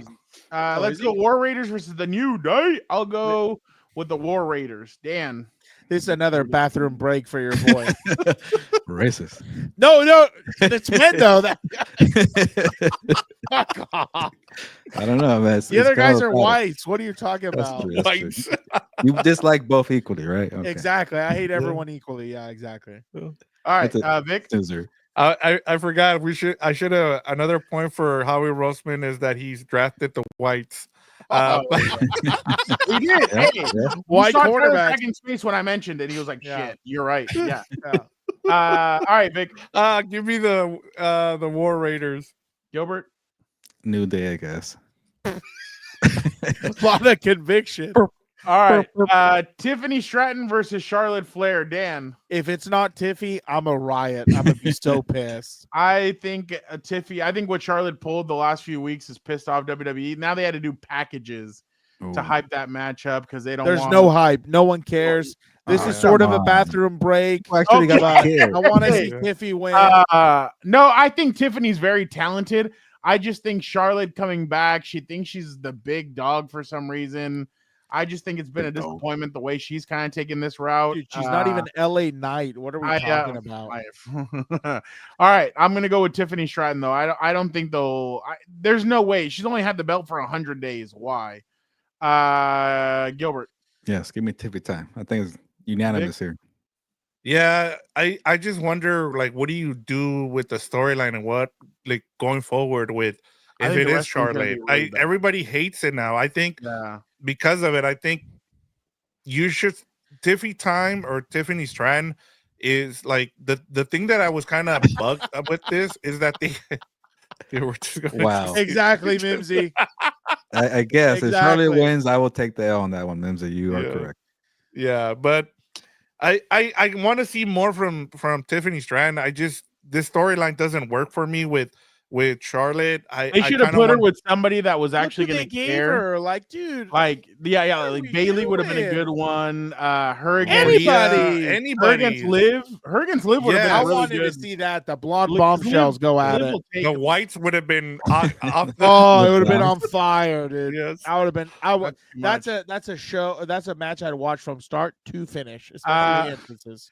LA Knight versus Jacob Fatu. I am going Jacob Fatu. I think it's time. I think he's been there only for less than a year, but I think he's white hot. Everybody loves Jacob Fatu. I think he will take home the U.S. championship. Dan? Yeah, I'm a big Samoan werewolf guy. I hope he gets it. Vic? I'm going to go with LA Knight. It's been like, you know how they've been going around with the war show where it's a lifetime achievement award. Like the fact that LA Knight has been around for like 20 years, changing up his character, I think he gets rewarded again here. Not that it's deserving, Fernando, but I know. Let him know. Let him know whose game this is, Vic. So I'm gonna go with LA Knight. Gilbert? I'll take the white guy over the white hot guy. The only reason why I think if LA Knight wins, it's gonna be because of Solo Sikoa is gonna come in and run interference. So white hot. I've never heard of that. White hot. That was all white right. Let's see this one. Jey Uso versus Gunter. Dan, who do you got? Give me my ring general. Gilbert? I'm going with the foreigner, the ring general. I guess they're both got no way. Wow. Okay, I have a little beef here, Fernando, with this one. Why wasn't this the headline for? Isn't it if you win the Rumble, you get the headline? No. You main event. About main event? No, I'm sorry. This was not a main event match. I was telling Brown the other day. No, I know, but after Jay's entrance, I'm over it. I don't care anymore. I'm over it. His promos to me are annoying. I'm so over the whole thing. The problem is that's the thing. Like, you cannot send Roman to go. Like, Roman, CM Punk, and Seth is just too good. Exactly. And let me just be honest. I've watched this match already 3 times. I've not been impressed with the wrestling in the match either of the other 3 times. So I think WWE was smart in saying, you know what? Let's put it somewhere else. No main event. Like, this match should not go before. Like, I may start WrestleMania with this match. I just don't see where else you can really. I mean, everybody's still walking in the pre-card, like the prelims in the daytime. Well, I mean, I just don't know. Like, okay, where would I put? Okay, maybe put like. I just think Jacob Fatu and LA Knight is actually going to be a good match. I think. Well, Stratton, and then I would start off with Stratton and Flair, to be honest. Yeah. Like, oh my God, that's probably one of the worst. You're gonna put everybody to sleep. Well, no, last year, well, that was Becky and Rhea kind of blew the roof off. Yeah, of Philly. that should have been They like started it off. Yep. So I just don't know. I don't know. I just think that they need to be strategic where they put Jay and Gunter. I ultimately think Jay's gonna win. Yes. I don't know if that's the right move. I'm going with Jey Uso here. I just think it's time for Gunther to move on and do bigger things. That. He should be part of the the big guys. Like the fact that they have Gunther. Well, he just signed a new contract and he got a bus. So the fact that he got a bus means that the WWE sees him as one of the bigger. And they're having him go and train and talk to like the younger generation that's coming up too. So they want him to be part of their. Oh, dude, I haven't watched it yet because I'm waiting for it to be all over completely. But I heard that he got he shitted on a dude on bad. Some of those. Yeah, exactly. Yeah, I want to see what it is. I get it. I just think that WWE knows that Jay is limited. Yeah, and I'm just being honest. Jay is limited in the ring. He's still learning. He's still getting his footing. Still learning. Isn't the guy in his 40s, dude? What are we talking about? Well, he was a tag team guy. On giving him all these excuses and everything. I'm not talking about LA Knight's not competing for the World Heavyweight Championship. Whoa, he's not main eventing WrestleMania. Your cousin wants to compete there. Yeah. It kind of reminds me too, and remind me if I'm wrong, Fernando, but what's his name? We just talked about him. The guy that helped Bad Bunny with this fight. Drew McIntyre, Damian Priest. Damian Priest, like kind of like what they did for him.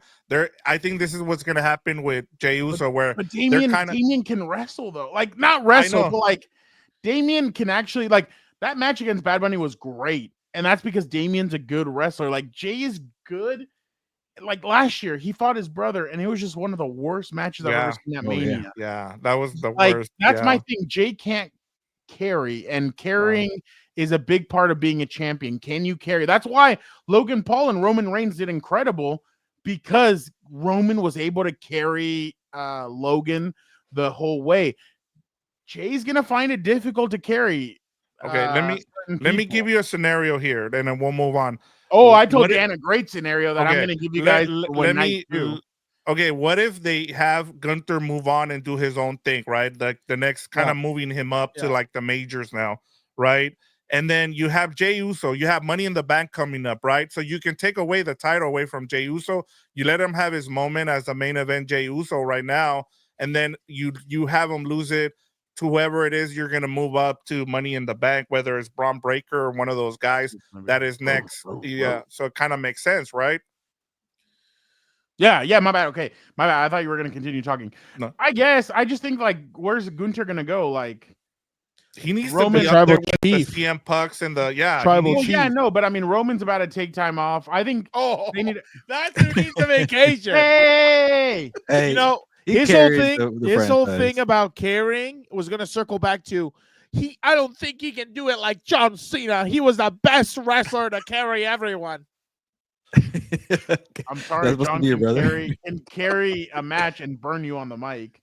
There's not a lot of wrestlers like that anymore. Like you're basically seeing a match with all three of them of guys that can do that between Roman, Seth, and CM Punk. I'm starting to question his promo skills because his heel promos have been ass. John Cena. Sorry, it's the first time he's doing it. He probably has notes on his wrist now. He doesn't. Sold out. He doesn't. Sold out. He's full circle. Come on. That's night two, dumbass. What were we doing? Jey Uso. I think I'm the only one. I don't know. Did Gilbert say who he's going with? I'll go with the foreigner. No, he said he's going with the foreigner. Then he got confused of who was the foreigner out of the two. So. I'm going to go with Jey Uso because I think Jay is going to win. I forgot Hawaii is a U.S. state. But there was talks about Hawaii, dude. I don't know either. There was talks of Gunther actually squashing Jay, which actually would be really interesting. I hope so. Did. That would be funny. All right. So. Last but not least, Roman Reigns versus Seth Rollins versus CM Punk. Look, this match is really taking a huge turn now where Seth is owed a favor by Paul Heyman. CM Punk, Roman basically last night on Raw told him, I'm done with you. You're no longer my family. I'm done. And then CM Punk came out to defend him. I told you guys last week, I'm going to stick with it. I think Seth Rollins wins this match. Paul Heyman leaves with Seth Rollins, and I think CM Punk and Roman are left going, what the hell just happened? But I have CM Punk eating the pin. I don't think it'll be Roman. I think when you pin Roman, it's something huge. I don't see Roman taking the pin. So I think he pins Punk and he gets revenge on Punk. I think I saw somewhere that Punk may take a leave also for a little bit. So that's not bad. Punk's been there every single week for the last 2 years. So took 20 years off, but yeah, no big deal. 10 years, but okay. Whatever. Well, you're not gonna get me. I'm not a CM Punk guy like I am a John Cena guy, but yeah, I see. Dan was a huge CM Punk guy until CM Punk left him. Oh no! What pissed me off more was when he went to AEW and then he started like, "Oh, those guys over there," and crying about it. I was like, "Oh, fuck off now, man." Yeah. So I'm gonna go. Seth Rollins wins. I think Seth needs this. I think Seth deserves it. I think Seth. I agree. I think what's gonna end up happening is again the same thing as last year. Roman's gonna have an opportunity to beat CM Punk, pin CM Punk. He's not going to take it. He's going to hit Seth Rollins in the back with a chair, and it's all going to come back to the chair. I think I saw a bingo card. Some guy had a bingo card of this. Shoot, where is it? He had. Hold on, Roman Reigns. I'm gonna look. Hold on, real quick. He had for this match 10-minute stare down. Announce table doesn't break. Yeah. Shield powerbomb to Punk. Yeah. Seth hits Roman in the back with a chair. More Shield callbacks. Seth offers to do a Shield fist with Roman, but he rejects it. Paul Heyman gets scared. Roman hits Seth with a chair instead of trying to win. Like those are all completely. I completely agree with all those. But I am going with Seth Rollins, and then my tribal chief will bow out for a little bit, much deserved. He carries the company. Shut up, idiot. All right. Gilbert, go ahead. Maybe you won't like this, Fernando, but I will go with Seth Rollins too. You know, it's I think he's in that kind of weird level where he's, like you mentioned, very good on the mic, a good wrestler, but he hasn't had that tribal chief kind of run where like he's just the top guy, white hot, like you say, or red hot. So maybe if CM Punk goes away, Roman Reigns goes away, WWE, Triple H, just something where he goes on that level where like he's gonna carry the company here for a little bit. Vic, I was thinking about this just because of Jesse Trejo says there's a theory Seth joins The Rock.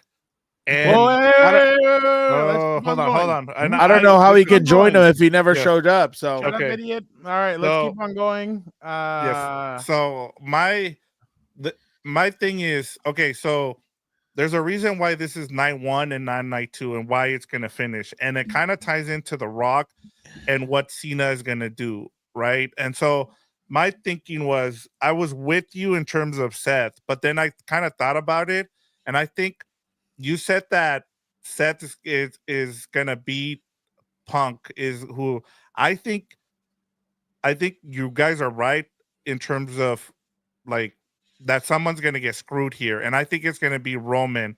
Roman's going to end up joining The Rock because he's going to get screwed, and I think CM Punk is going to be the one that wins. So I'm going to go with CM Punk, but as you said, he's going to take some time off, but when he needs somebody just because he feels like he got betrayed, he's going to go join The Rock and Cena and form that. Because remember, there's one more person that needs to be added to this. So my thing is going to be that it's going to be Roman Reigns, your tribal chief, who joins The Rock and Cena, and they're going to go on a run as heels. Roman came out last night and said he trusts no one anymore. So you better not join The Rock. Then he'd be a sellout. Well, I don't know. Then he'd be a sellout like John Cena. Shut up. I'll be quick. I think it's going to be CM Punk because of how big of a moment it is. Like we all saw how he got emotional when he found out he was main eventing. This is probably going to be the feather in the hat for him. I doubt they would make him in his first main event lose, but I mean, who knows? I mean, don't get me wrong. I don't think he should win, but I still don't think they're going to make him lose in his first main event. So we'll see. I'll just go with that. I think CM Punk will probably pull it out. Let's go quickly to night 2, and then we will bow let's out get right to John here. Cena. Shut up. We can talk about Cody. All right. Cody Rhodes. Okay, Bailey and Valkyria Who cares? versus Liv Morgan and Raquel Rodriguez. I have Liv winning. I just think that I think that Valkyria. I think Bailey's going to turn on Valkyria. That'll lead to a feud, great Intercontinental Championship. Liv, by the way, I'm your biggest defender. I'm just saying out there. She's the MVP right now of the women's division. Everybody else is kind of a snoozer, and I hate to say I'm more of a Raquel fan, but okay. Sure. Why, Dan? Sure. He doesn't know why. He's just saying that. He just heard Rodriguez, and he thought it was come on. Yeah, he just thought it was Gulf of Mexico. Are you kidding? I'm sorry. I will take Liv Morgan every day over that Latina or whoever. All right. Next match. Damian Priest versus Drew McIntyre. I'm gonna go with Drew. Let it be Drew. Let it be Drew. Who cares? Drew. Okay. How dare you? All right, next one. AJ Styles versus Logan Paul. I'm gonna go Logan Paul. AJ Styles said he's gonna retire at 50. Yeah, I think he's 48. He doesn't need to win. I think before he leaves, AJ is gonna put stars up. I think Logan should see this as a huge honor that he's fighting AJ Styles. Because it's AJ. A lot of guys have said, look, Logan's kind of they haven't called him a douche, but they said Logan may be looked at as a douche, this, that, blah, blah, blah, blah, blah. But he's very talented. He puts in the work. Oh, he is. Puts in the effort. But Dan had a good one, by the way. Dan, who's better, Logan Paul or Ronda Rousey? Oh, that's easy. And I hate to do that because I know that's Heelberto's girl, but Ronda Rousey was terrible. Ronda Rousey was terrible. She's as bad as Charlotte is. My God. So yeah, I think it's gonna be a good match. Good wrestler. She's just not good on the mic or. I'm done with both. It's not enough anymore. All right. Io Sky versus Rhea Ripley versus Bianca Belair. I will say Io Sky retains. She has. I think Jade Cargill's gonna come in and she's gonna disrupt the match because she's gonna say that Bianca Belair had something to do with her getting knocked out or whatever. Getting knocked out. So I will say Io Sky. I'm not going to do it. I think she retains the championship. I was going to Io's funny. I'm just going to put it like that. You mean her promo in a different language? That was a video? All right, go for it. Yeah, I wish it was more of a Bianca Belair Rhea Ripley fight. Yeah. But, no. Io gets mad when you do that. I know. I was about to say, how dare you in this picture? Come on. I want the two Amazonians going at it. So is that a word? Yeah, there you go. Yeah, Amazon. But yeah, Gilbert's lost his filter since. Give me a real. I like this. I like this. Let the heel out. I've been writing I've been going with Bianca Belair this whole season or this year. So give me Bianca Belair. Dan. Sky needs to retain because then it's not. If not, it's just a waste. Like she barely had the title for like 2 weeks or a month or whatever it's been. So. All right. You're saying that because she doesn't speak English? That's kind of weird. That's kind of weird. All right, come on. All of a sudden, what's weird is she's the best of the wrestlers, but no one understands her. You don't know what she's saying. Like she needs to talk to Canelo. You hate Otani. You should teach a class. That'd be you good. hate Otani and all those guys.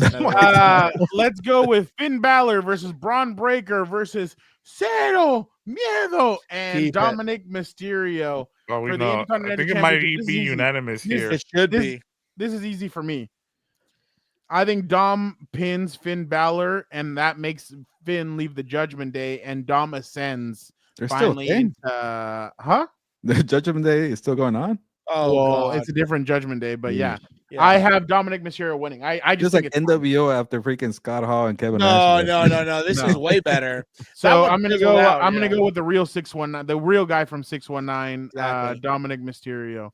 Dan, I'm gonna go with the guy who overcame a deadbeat father, and Dominic Mysterio is gonna win this. I hope it's his time. Gilbert. I wanted to go with the actual Mexican, but I like Dom's mustache. So let's go with Dirty Dom. That good reason, right? He has a good mustache. Let's make it unanimous here with Dom. I mean, we said he needs to go on a run. He's paid his dues. It should be his year. Yeah. Last year he took he was top. No, 2 years ago he was top 5 in matches. Last year he was in top matches again, but top matches lost as well. So yeah, it's time that he starts going on a He was run. the number one heel last year. Yeah. Like it's time to pay his dues. All right. Last but not least, Cody Rhodes versus John Cena. You think he'll cut his promo in Mandarin or no? You think? That's a good callback. All right. He could. Why don't we FaceTime little on Daniel? He has that BT? whole speech. He has that whole speech memorized. A little weirdo. All right.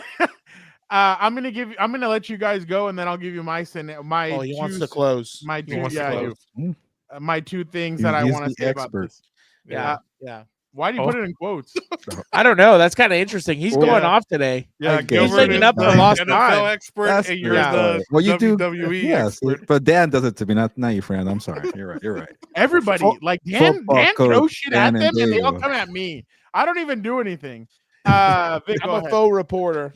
You know, I've been thinking about this and where they want to go with this, and with Cena and we were promised 180 days with Cena, and we've gotten maybe 10. There's still we over need 180 days left.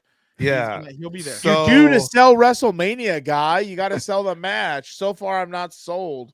Yeah, and so I want to see what happens here. I think it's going to be Cena's going to win.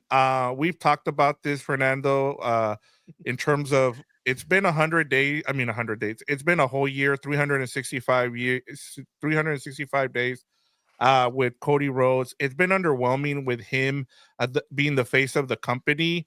I just think it's time for, and I know that Triple H talked about this and saying that, hey, he's selling out and he's doing all these things, but hey, if you're gonna make Cena the heel, you might as well make him like go full heel with him going after, winning his 17th championship and all that. So I just think if you're gonna go through all that, then you need to do it here and then have Cody Rhodes kind of move on and do his own thing, and then have Cena just be the heel going forward.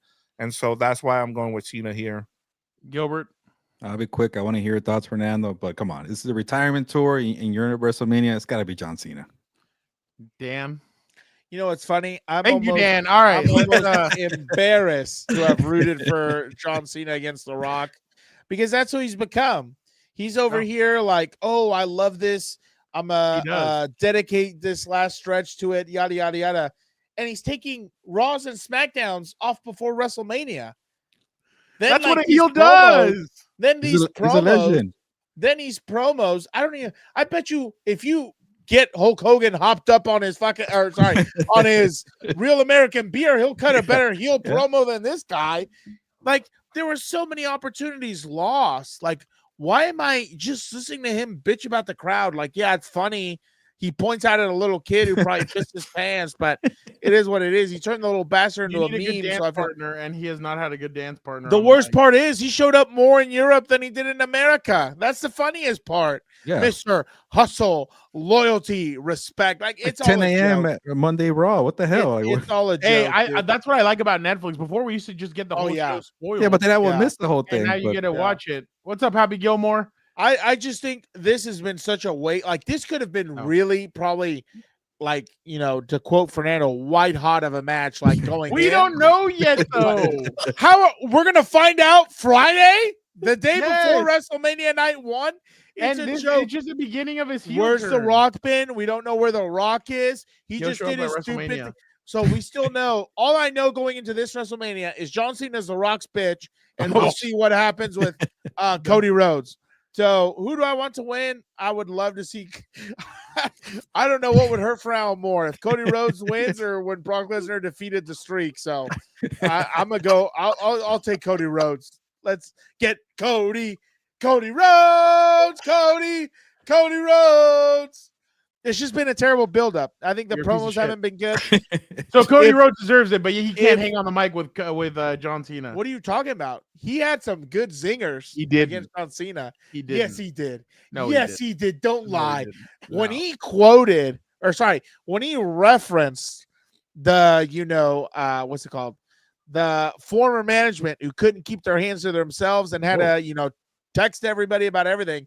How he's like, you were picked by that guy or whatever during that era because there was no one else and you were protected, yada yada.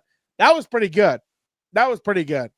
He's had some good ones. So when he told Cody, you go to the children that of was pretty billionaires good. and you lose them money. That was pretty good. AEW is losing money. I mean, that was pretty good.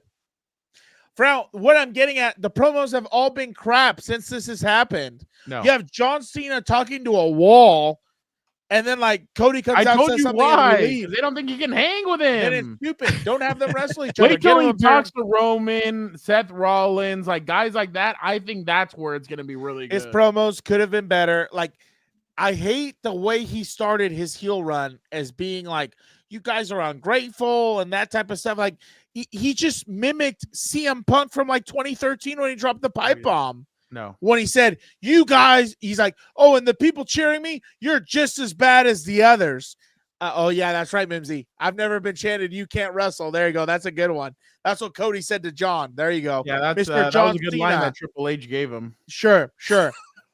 You forget, CM Punk was the one who shit on his own fans. He said, you guys are just as bad because you buy that crap and then shove it in my face at 5 a.m. at an airport to sign it. So don't forget who all this comes from, baby. Right there. Chicago-made Punk. Well, I haven't liked his return. I like the old Punk. It's like that song. Was it the old okay. So, you're going to quote Drake now. What's wrong with Drake? Hey, I like Drake, I heard you like him young. Whoa. Cell block 1. Whoa. Dan, you're a sexist, a racist, and a pedophile. Come on. Dude, this guy really. Well, your brother just added the you understand I have a job somewhere, right? Like, my God. Let your brother speak. Come on. I have two scenarios. One, I think Stone Cold Steve Austin, The Rock, I think those guys are probably going to make an appearance. Because he's been do something. Cody's been Steve has been teasing it. There could be a scenario where they come out, and obviously they help Cody retain. But then again, why would you have that happen again? Like you already had that moment last year. I could see a scenario where guys come out to help Cody, and then you see The Rock in the ring and he turns to Seth Rollins. We're going to wait for The Rock to come up at WrestleMania. And then, can you shut the hell up?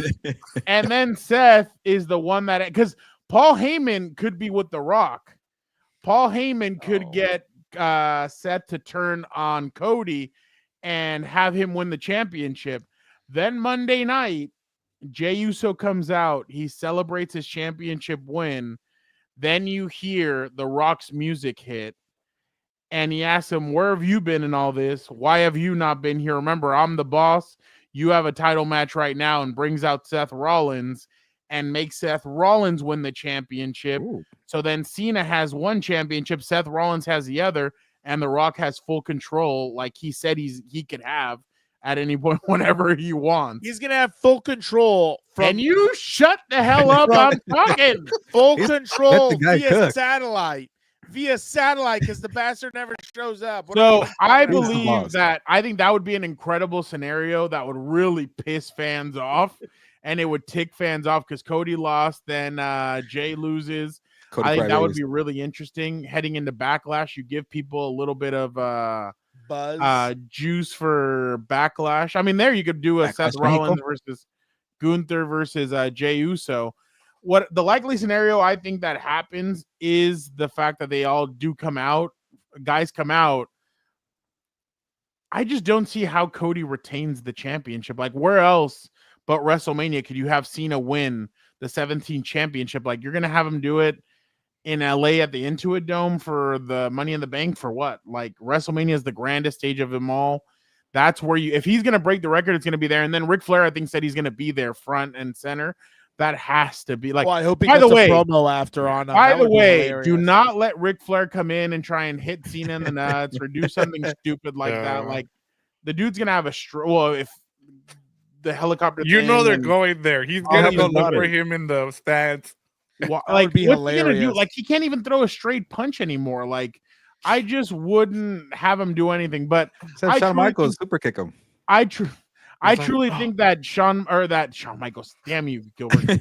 I think that John Cena is going to win it. I just think the 17 championship is something that we all want to see. I personally don't want to see Charlotte ever touch this this record. No. If anybody's going to break it, Randy Orton would be a good one, but I still think he deserves it.